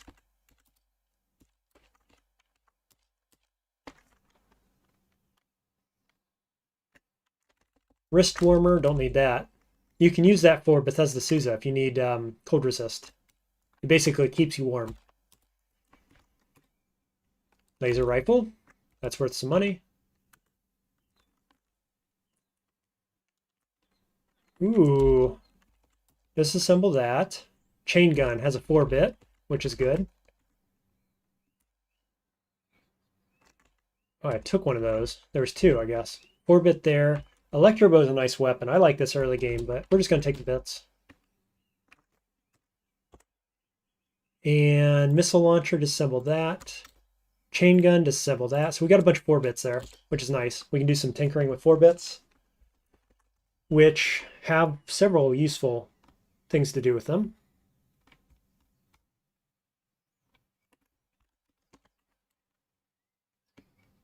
Anything else? fungicide grenade and a combustion cell. Cool. So we will be coming back to this location. I wish I could tinker up a recoiler, but I cannot. Because we want to come back right here again and jump down this hole in the future, because there is a Gerschnepflin down there. And we will either be killing them all or befriending them later on. That is the point of the greater victory achievement, which we're going for this game. So we'll be back. For now, we're going to pour out to Great Gate.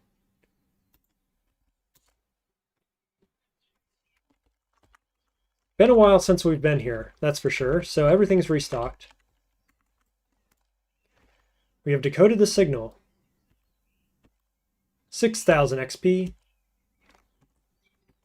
He goes and talks to Barathrum. Pass a bunch of turns, he eventually comes back. So yes, I will secure your spindle. Okay. So now I think we already have the reputation to secure the spindle. Let's see. You need 4. 1, 2, 3, 4.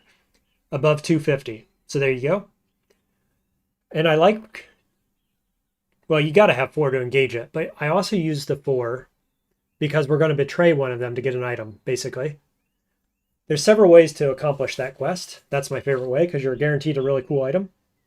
So, yeah, we're good here. Who are we betraying? My starting village, I guess. We're never going back to Ash, so we'll betray them. We'll befriend maybe wardens, maybe mechamists. Yeah, we could do mechamists, right? And then we could learn proselytize and still be favored by them. Seems all right. Let's do that. First, though, we are going to see if these guys have anything to trade.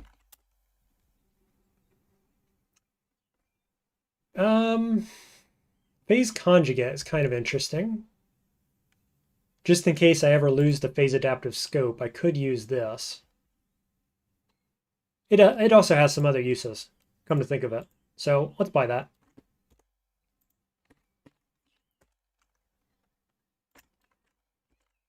What's everybody think? There's a bunch of people watching stream. How's everybody going? Are you playing your own games? Have you beaten the game? Are you very far through it? What are you struggling with? Etc. Let me know what you think overall.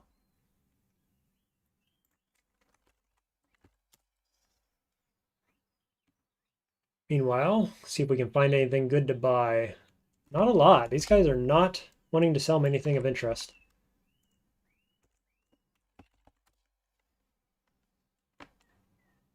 Nope. Okay, well. Do we actually have a lot of stuff to sell? Some. Yeah, some. Let's pop up to Ezra. We'll trigger that quest. Takes 3 days to actually progress. So let's go up there first.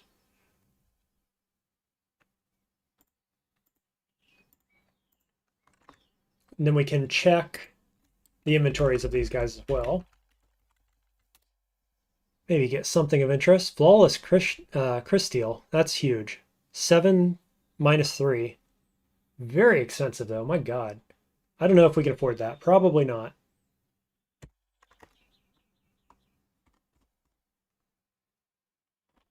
We're sitting at 12 AV.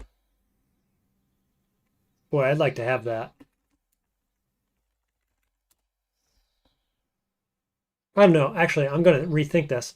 As soon as we get Tinker 3, we're crafting up high energy thermocask, which is even better. So maybe we don't want it. I do like it. It's good. But don't need any of that. I still haven't befriended this person. She gives Reshef secrets worth XP, so we do want to befriend her at some point. I didn't before because she's enemies with your freehold. So now that we have a little bit of rep with them, let's see. Yeah, we're at 100, so it'll drop us a little low.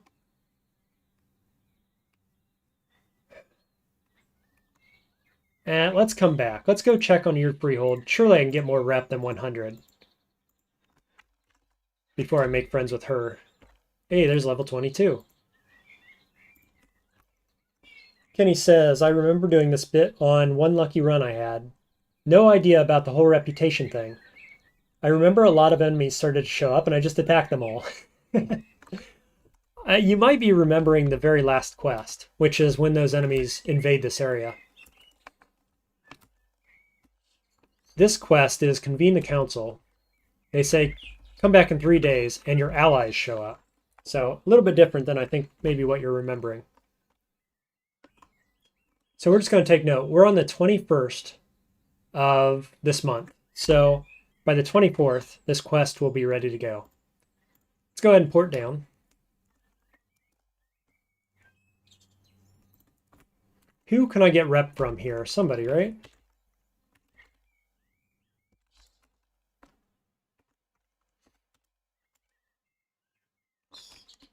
I don't remember who you get rep from here other than the warden. And surely I already made friends with you, right? Yes, water bonded with them.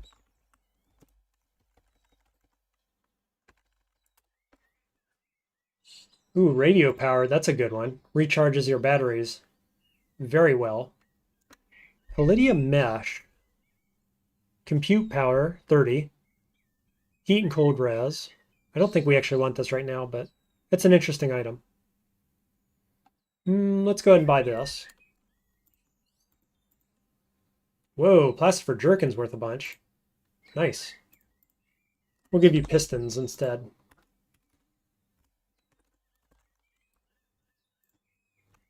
And he says, the bear's place.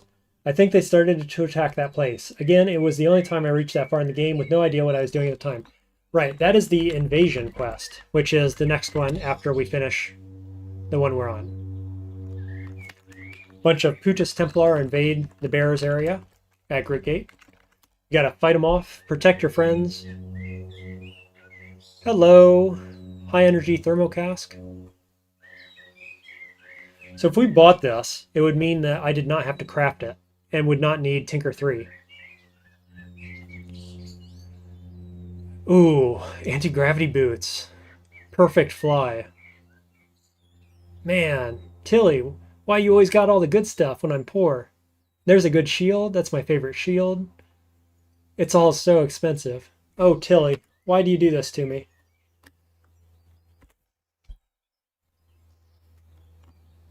Um, Well, let's pretend that I sell all 3 of these items. What would that be worth? What will Tilly give me for it? Not much. Less than 100 apiece there. This plastic for jerkin's worth more. My God, why? I wouldn't need to craft it if I bought one, so we'll sell you that. Sell you these. Just see what we can do.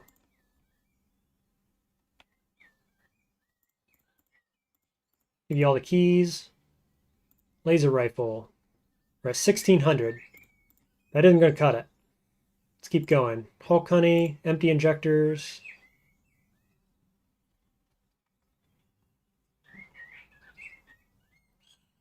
Homogenized convalescence is worth quite a bit. Yeah, we ain't got enough money, not even close. We're close to the high energy thermocask. We could buy the anti-gravity boots and just carry on with the original plan.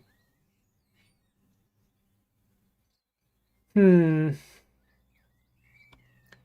could get this and the shield, which seems pretty good. And then craft this later. I think that's probably the way. Let's see. That would mean keeping plate armor, selling boots, selling shield, keeping this. What does that put us at? Almost there. I need about 400 more.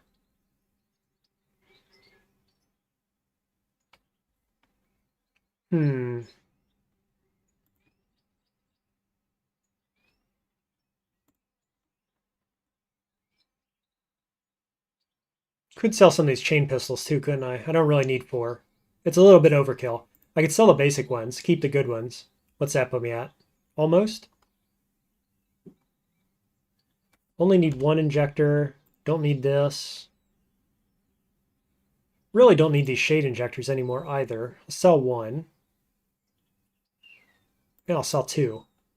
That didn't get me there. Okay.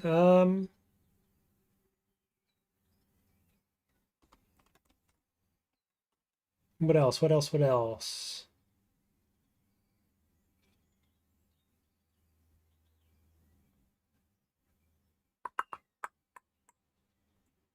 I'm cutting it so close. I guess I could keep these pistols and sell the good ones instead. I don't actually want to do damage with them anymore, probably. It's just for disarming turrets later on. So that does it. Okay, so we get new boots and we get new shield. Yeah, I think that's good. I think I'm happy with us. Neat. So we can fly again.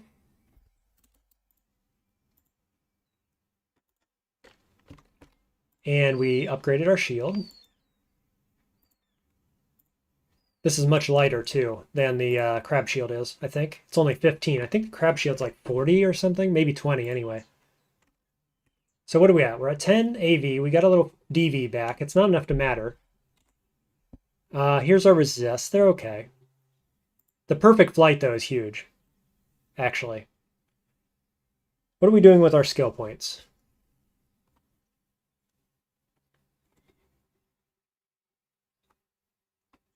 Could get Snake Oiler. The reason I'm not learning Snake Oiler from Consortium is that I eventually have to kill that guy. Both of my Consortium people have a negative rep with the Gyres. What are they called? Gyrewites. So I want to kill those enemies to get good with the Gyrewites who will trade me secrets for where the Gersh are. That's the idea. And so I think maybe I just learned this. Cool, so that gives us much better. Oh, I should have done this before I traded with Tilly. Womp womp. You just lost a bunch of money because of this. Oh well. Do that before you make big trades, people. 4 points higher in ego is quite valuable. Hundreds of drams worth equivalent. What else? What else? Possibly tactful. Seems all right. The alternative would be deft blocking. Yeah, we got a good shield. Let's go deft blocking. Nope, can't do it. Need more. We'll get tactful. I didn't actually buy it, did I? There we go.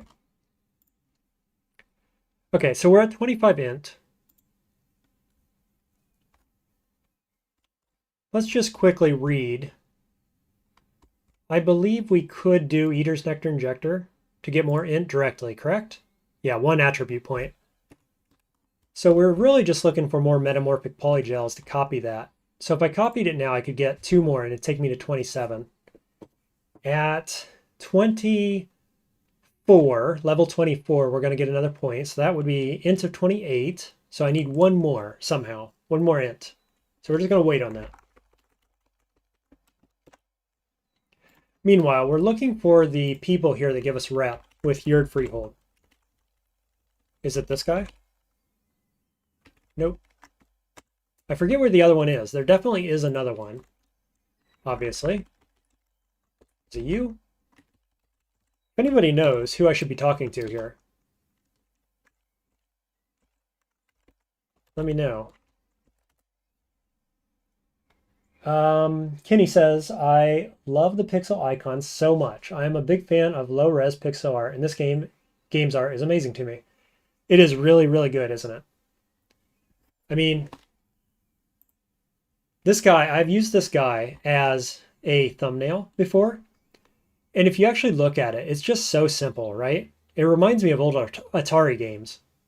Just like the way that looks is so nostalgic to me. It's so simple. But also, you know what this is, right? He's a Praetorian with a shield, and he's got like the feathered helmet like Spartans, you know, the Spartans from Greece do, or whatever. Like, it's a callback to all that kind of stuff. The nostalgia is just so good. Brits, hey, welcome to stream. Just popping in to say hi, they say, as it is way late and I'm having a guest tomorrow. Well, enjoy the visit from your guest. Thanks for dropping in. I appreciate that. Thanks for commenting as well.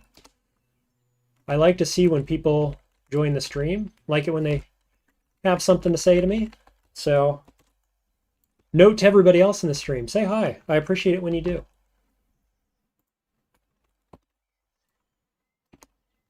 Random leering stalker hanging out here.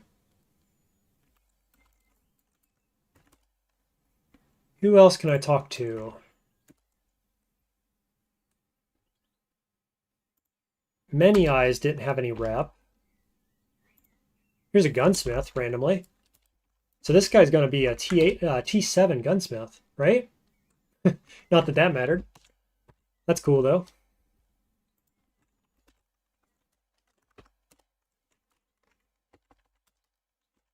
Is it you? Yes. No? Why can I not find anybody else with rep?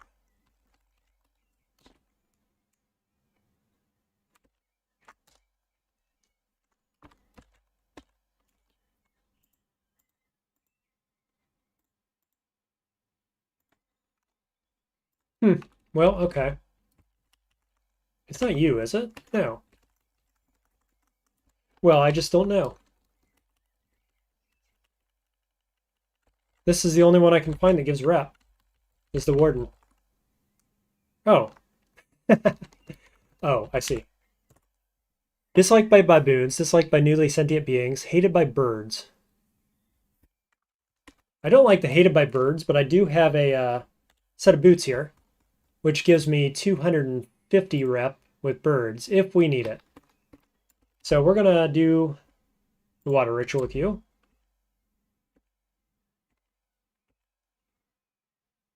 Hey, they teach Spicer. 325. So if I go minus 50, yeah, we're still good. Teach me Spicer, please. Thank you. Greatly appreciated. Now, it's still the 22nd. We got to wait until the 24th, I think. So let's go on foot. We're going to pop flying, which makes us less likely to get lost. And then we're going to, take our time moving around. Just waiting for time to pass here. It is now the 25th, so that should be enough. And now I can go show you the end of this quest. So, as I was saying, all your friends show up. Well, 4 of them. 4 of them that have 250 rep or better. And then you say, are you ready to begin negotiations? Yes, I am. And so you have several different options for completing this quest. The best of which, I think, beyond a doubt, is to spare one faction by betraying a second. So this gives negative rep with one faction by 800, so they hate you. But you get a faction heirloom, and this is the most important thing about this. There's no other way that I know of to get a faction heirloom in this game. Every faction has a unique item, and it is at least as good as a historic site item. And so we will betray our starting village, and we will favor the Mechamists, I think. I have really good favor with pariahs and wardens, so let's do Mechamists. Now, it's totally random what kind of items they give, I believe. We got the cap of the abstract geologist. I don't have high hopes for that, but let's see. It is a 3 armor, -4 DV, so it's at least as good as what we got. It has a bit of resist, 1 willpower, 4 quickness. So it's just woolly. It's a woolly item with quickness and willpower. Womp womp. Yeah, that's not very good. 1 willpower is okay. 4 quickness is okay. I think I like this better, to be perfectly honest. The acid and electrical resist is worth something. Though I could actually sell this now. It's probably worth more than this. 4 quickness. Takes my quickness up to 6 total. Well, That's not particularly exciting, I gotta say. Yeah, so see, this is what I was saying earlier. This guy is disliked by the Gersh, so we're going to kill him, essentially, at some point. Not right this moment, but later.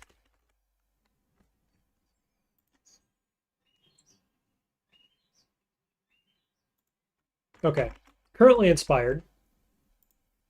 Let's go ahead and make up a new recipe. I want to try to cook again with this homogenized convalescence, see if I can get something good with it. Let's do boar jerky. Last time I did star apple jam, it just gave me healing. So this time we get ice breath and max HP. Who cares? Kind of interesting. I mean, if you like ice, it's fine.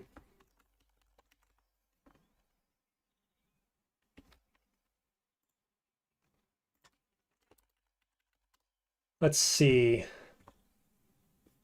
What is the value on this item? 250 on the current helm. Oh, apparently my ice breath took my face slot off, which is kind of weird. What is that item I just got worth? 114? Okay.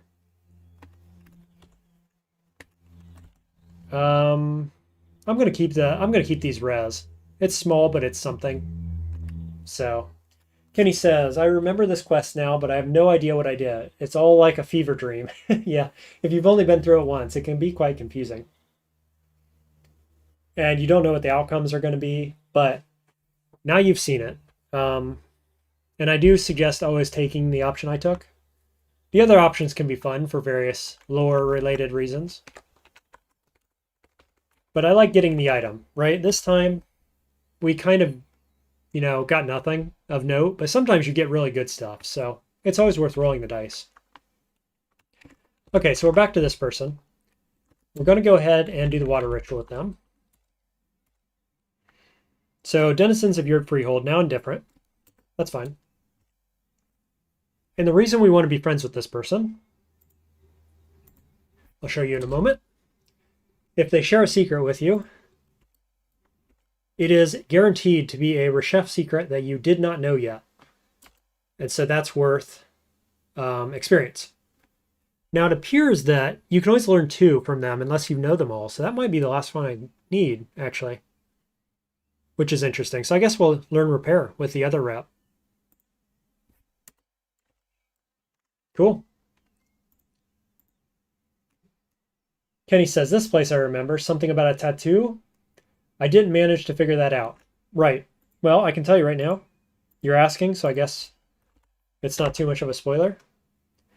This tombstone has a symbol down here, which you have to tattoo on your body later on in the game to get into the area just north of here, which is the Tomb of the Eaters, the final dungeon area of the game. That tattoo allows you to pass through this gate of death. The gates which are sealed for eternity. So they say. Now, I'll give you a tidbit here. I could get into this door right now with phasing or a pick. Just go through the wall. Easy peasy. There are some downsides to doing it that way, and that is something I won't spoil for you. But there are downsides to getting in there without doing it properly. There are certain somebodies who will hate you for it, basically.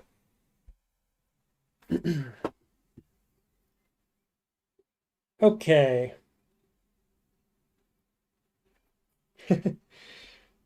My wife just messaged me. She says, I was about to message you to come back, but I see you have currently 56 watchers, so go ahead and keep streaming for a bit. Thank you, wife. I appreciate the vote of confidence there. Yeah, this is a good number of viewers for me. I appreciate everybody watching in. Appreciate everybody commenting who has been interacting. I always like that.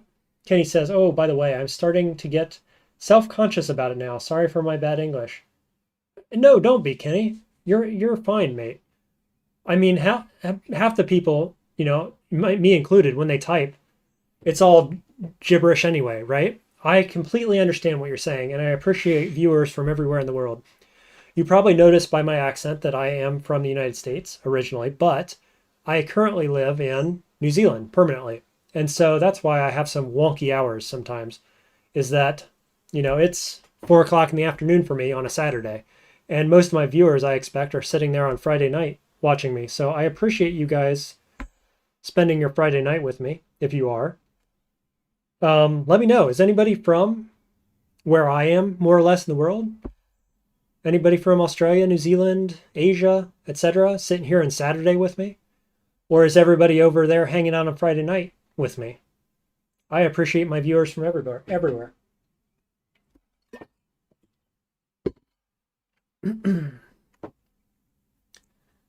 Okay, let's see.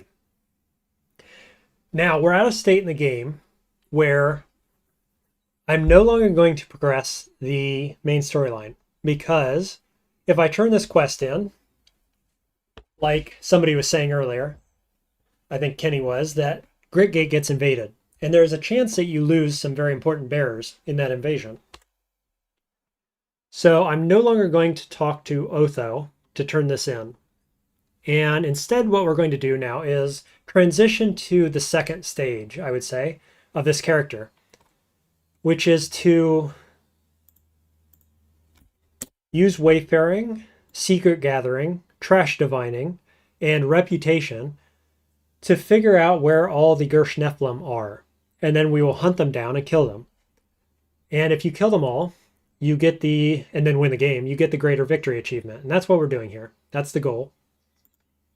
So, it looks like our vendors did not restock. So, hasn't been long enough. But that's where we're at. So now we're like leveling up more. We're going to do more historic sites. We're going to just pass turns here so that my metabolizing buff wears off and I can put my face armor on. But yeah, in general, we're going to be looking to get our cybernetics installed, getting Tinker 3 online so we can tinker up the items that we need, searching the depths, basically, getting XP, getting secrets, trash divining, doing all the things. I've said it. You get the point. So this is the longer, more chill section of the game, I guess I'd say. And then it will eventually ramp up into a high-powered in-game fight with the bosses, so to speak, of this game. Test says, "You are type good, mate." Well said, Test. Indeed he does. Us all type good and speak good too. I'm sure everybody who plays this game is of high intelligence and is just fine and willing to communicate in any language possible.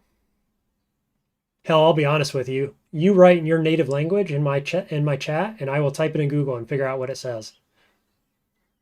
You are very welcome here, friends. Let's see. Antimatter cells I like, but I don't want to charge them. They are way too expensive to charge, so we're not doing that. Anybody else have anything? Maffeo, maybe?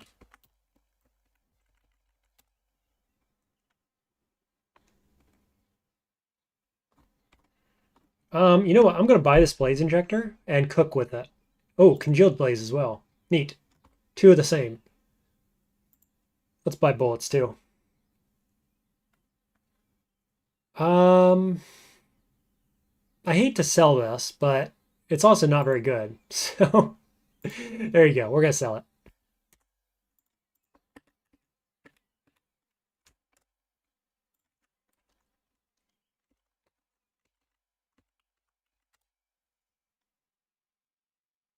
Nothing new under the sun here.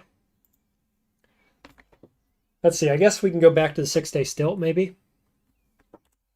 See if they have anything good to buy. This is still on my face. Why? I'm still metabolizing. It's because I have fasting way, come to think of it. So it's going to take longer. We'll go around. We have a lot of merchants in this game. We're going to go around right now. We're going to check all the merchants, see if anybody has anything good to sell. These are like, what are these, T2 merchants? They might be T4s, but I think they're probably T2s. So they don't have a lot of good stuff.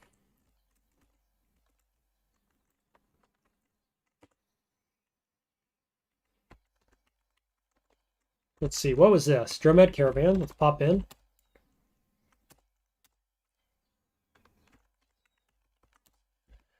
Can he say, something fun I remember. I got the Pets DLC, and one time I chose Bear Pet.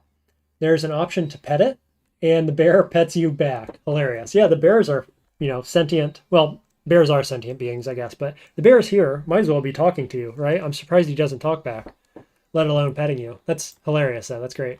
I actually don't have that DLC. I'm not sure why. I wasn't playing, like I was taking a break from CUD at the time when that DLC came out, and I just never went back and bought it. I should probably fix that.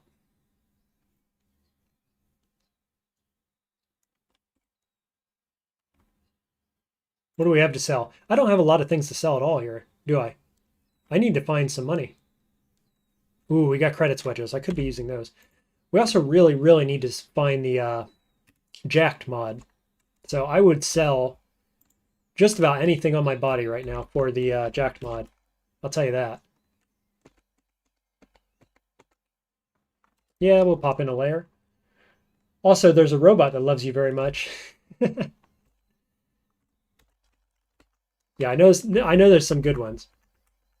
I should really pick it up.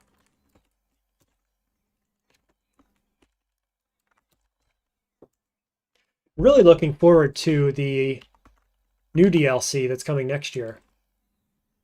Oh, here's a Beetle. Willowy items.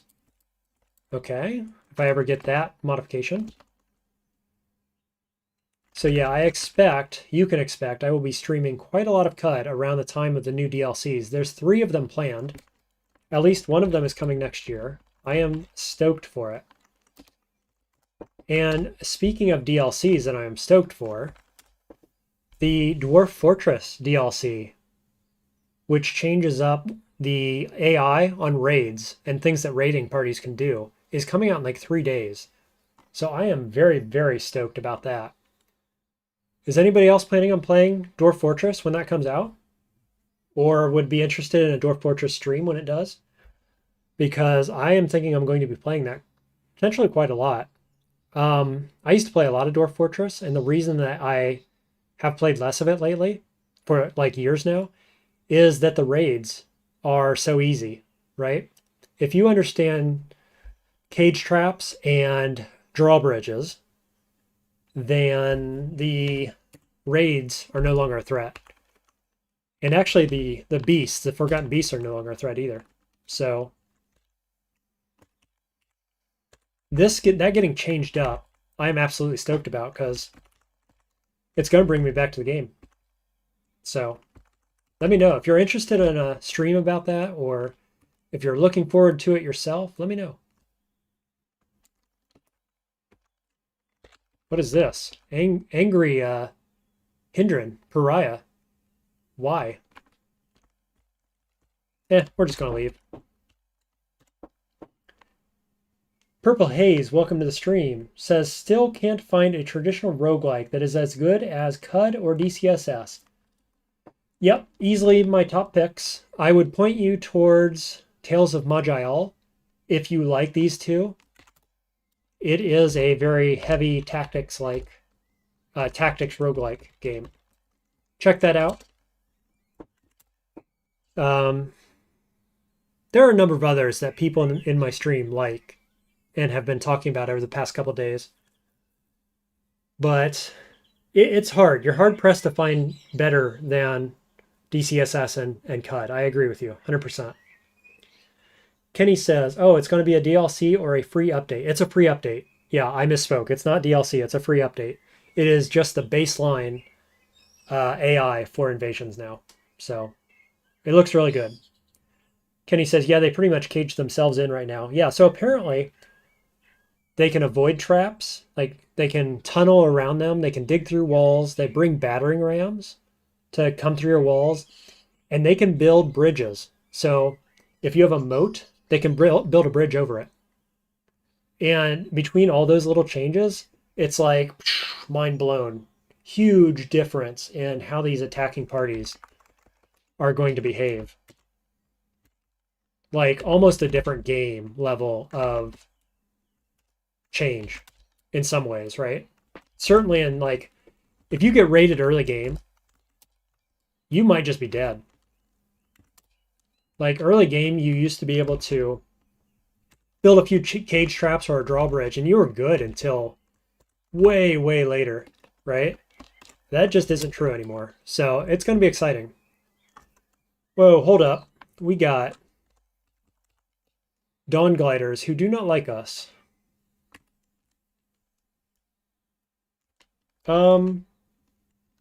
Gravity boots are unresponsive. That's awkward.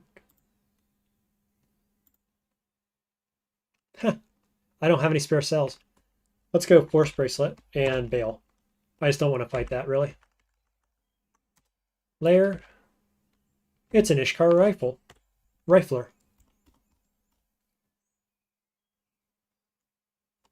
Meanwhile, I really need a different battery. You know what I have? I have radio powered as a data disk. Let's learn that. Oh, I sold all my spare batteries, didn't I? Let's get a... I guess we'll just do a regular chem cell. Starting to lose my voice a little bit. I notice. We'll go ahead and mod that up. Can I do it? Yeah, it takes 4 bits. Nice, I've been collecting those all game. So that should charge pretty quickly. Look, it's already 1%. Let's just see, I'm going to take 2 steps. Still at 1%. That's okay. Hey, look at this. These guys are neutral because I'm wearing the Ishkari Sunveil. Nice. Well, let's go talk to the legendary. Might be worth befriending. Huh? What do you think? Something good, perhaps? Maybe some loot to trade or secrets to share?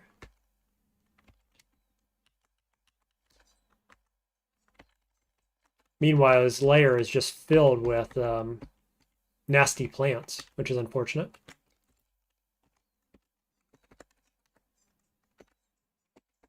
But the Ishkari riflers are killing it for me. Good stuff. Good stuff. There's an Ishkari banner. Just in case you need a little more rep or something in a moment. I have that.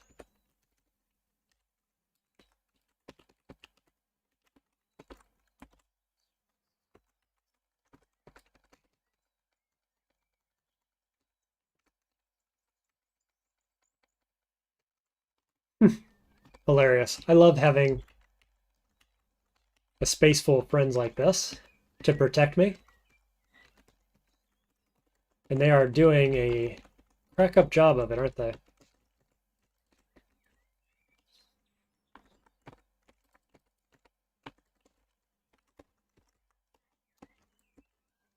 We'll just auto-explore at this point. Look at that. I'm just auto-exploring through all of the damage and the bullets flying everywhere.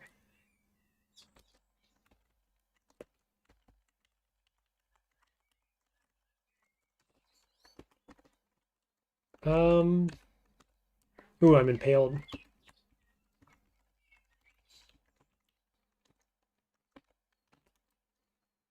Tight little space we're in here. Also, where are the stairs down? Oh, there they are.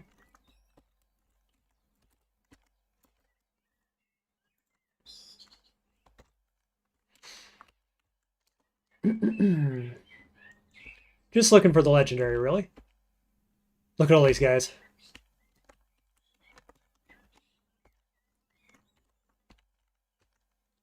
No worm skull.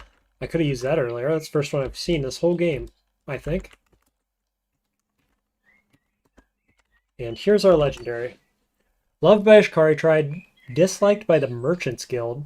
Oh dear. Well, I would like to kill this guy, optimally. Do I do it? Or is that kind of silly? He's standing amongst all his friends. I think I want Merchants Guild rep, though.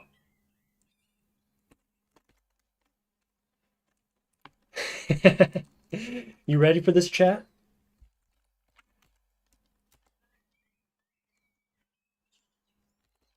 Okay, I am on fire and I'm taking multiple hits a turn.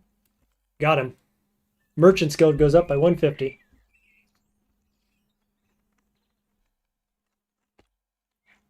So I'm on fire. So are they. And I'm taking very little damage from their little Ishkar rifles and pistols or daggers or whatever it is they have. I walked in their home. They spent all that time defending me from the evil plants on the wall. And then I just murder them when they thought they were safe. You thought wrong, fools.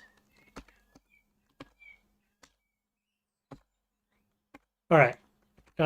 Real talk. We're just going to port out of here. So we will... Let's see, that's at 90 already from radio powered. So I need to mod this cell as well. For now, we'll just charge it.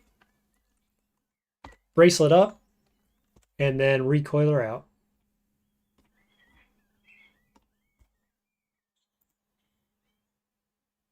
Better mod this one too, or any. We should just mod a bunch of them, basically. Cool.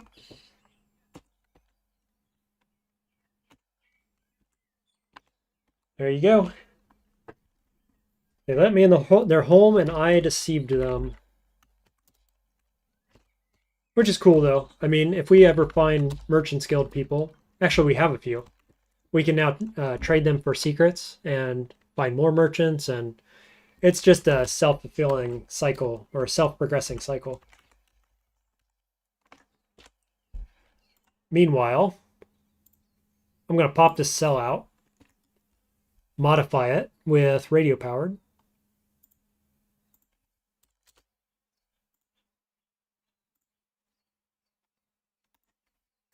And now that baby should stay online much more often. What else do we want to mod? Could just do like Ezra and Yurd both, right? I'm using these all the time. Let's do it.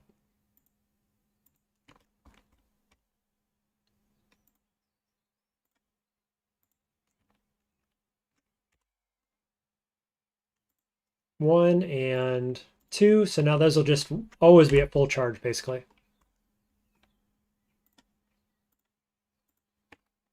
Really, really good mod. Highly recommend using that one when you find it. Or rather, look for it, use it, love it. It's like a better version of solar power. Hey, Kenny. Yeah, so it's like a better version of solar power. As long as you are within like 4 strata of the surface, it quickly recharges batteries, just like solar power does on the surface. So as you can see, I radio power tinkered this recipe, or this Kim cell earlier, and now we're at 99%. So this will just stay powered all the time now, basically. So will my recoilers. So it's really good. Okay, we don't have a lot of money. We could do this cybernetic. It's the body slot, which is open. The other arm slot, we could do this. So I think we have enough credits for that.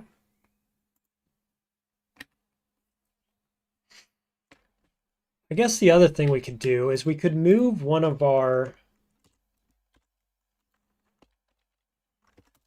schematics drafters over to Yurd Freehold so that they're a higher tier salesperson. I think we want to do that so we can get better schematics off of them.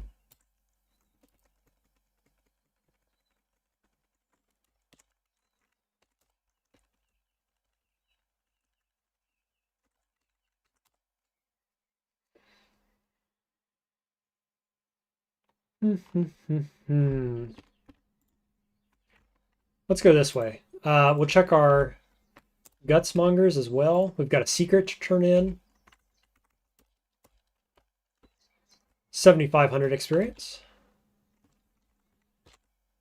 This guy I'll point out, I was talking about Geyer White rep and Gersh rep and so on, is doubly hated by Geyer Whites. So we have not befriended him. We will later drag him out into the desert and kill him for his rep, which is nice. Nice to have all that. Not so nice because usually I like to befriend that guy. What are you going to do? You just do the best you can. Hey, Reshef secret there again. Nice. Cloning draft. Can I afford that?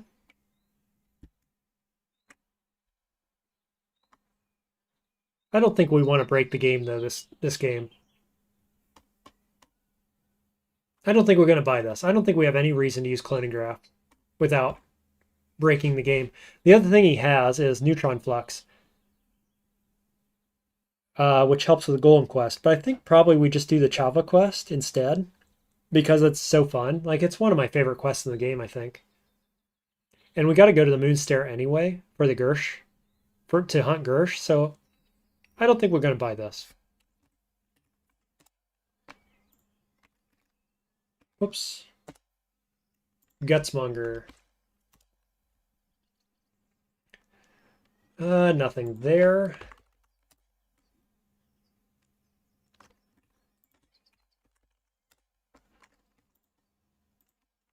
Where was the other Gutsmonger? I must have passed him.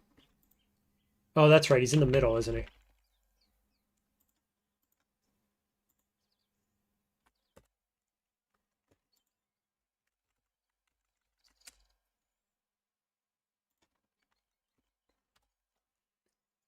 There's another gun rack. We don't need any of this other stuff.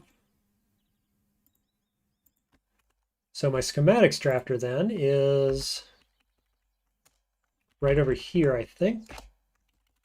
No, down here. What? Where's my drafter?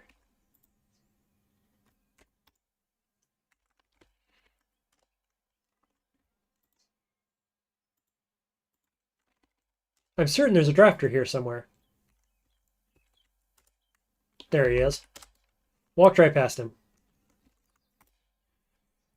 Radio powered again. Hey, programmable recoiler. That's going to be useful. Precinct Navigator might be good too. This is really fun for anything wayfaring. It gives you, it like gives you more special sites like wayfaring does, but it stacks.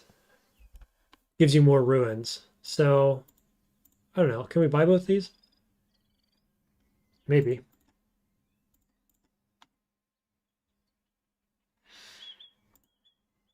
Let's see. Do not have a lot of money on me. 214. Okay, we're not buying this. Can I at least buy this, please? 397. Surely. Surely I can do that, right? I need to be finding money. I'm like, I've been poor this whole game, it seems like. Gotta find a way to make money. Probably wayfaring is the answer. Usually is.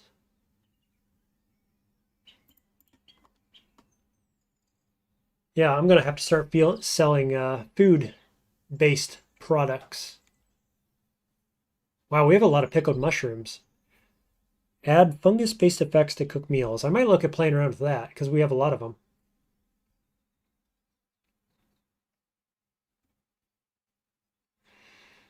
Well, I like keeping one herberry, so I'm not going to sell that. What else? I don't want to sell any of these. I can give you a couple salve injectors, maybe. Basic toolkit. I'm just so poor. We'll give one chain pistol. That'll do it. Okay, we need to go make money. I'm also seeing I'm out of oil. I need to go get oil. Like ASAP. I have none. This is how much I've got right here. I can't even reload. Wow, I cut that close. Okay, programmable recoiler. We're going to tinker one of those up right now.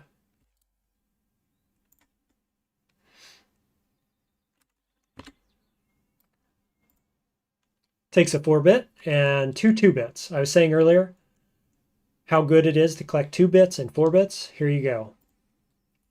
Make one of those. And we're going to set it to the 6-day stilt, I think. But first, while we're standing right here, I'm going to show you a little trick for upgrading your vendors to a higher tier. We're going to take all of our melee weapons off because we don't actually want to damage this guy, but we're going to punch this guy with a love injector. He falls in love with me. Where is he going? What? What? Where are you going? Are you fighting this guy? What's happening? Oh, the apothecary saw me. Okay. Let's go to the overworld. I think this should work. Yep. I dragged him over here. Okay. Excellent. So now, he's our friend for about 3,000 turns. Is it like 3 to 5,000? Something like that? A range? So we're going to take him to a higher level zone and drop him off. Right after we program this recoiler. With what? I guess we'll use this one.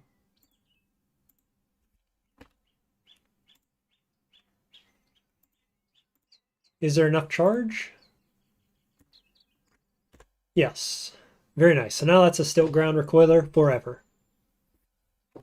Okay, so we'll take him down to your freehold. Here he is. And I'm just going to put him over here, more or less. Apparently this is a friendly, like it must be the schematics drafter ally. High explosives miner. Oh dear. Can we trigger these? I don't know. Surely not, right? I hope that doesn't lay bombs all over this area to kill me later. I don't think it will. I am not sure though. Okay, so you just direct him to stay here. And now basically in 3,000 turns or whatever, this guy will be here. He'll restock and then he'll restock with higher tier items. Schematics specifically. So that will be very good for us.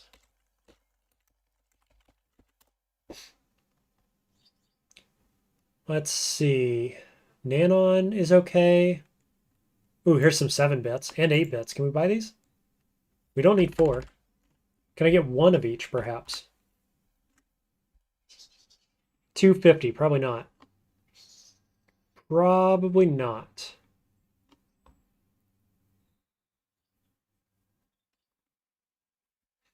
Yeah, unfortunately, we're going to have to skip that. Can I buy just the 7? Because the 7-bit is required for high energy thermocasks. So if I could get 1 of these, just have it in stock. I guess I could get rid of muscular subroutine. I'm likely to find another one, realistically. I found 3 already.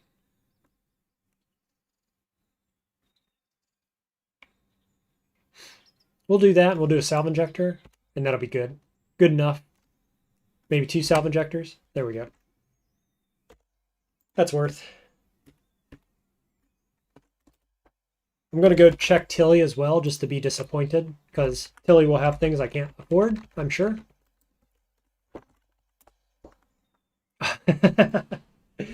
Yeah. Just a couple little important items here that we want really badly. Nothing too important, right? I say ironically.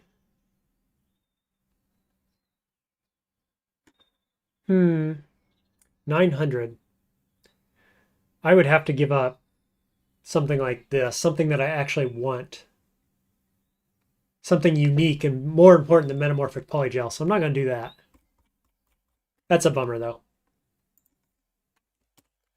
Okay, well, I think we're going to call it here for today.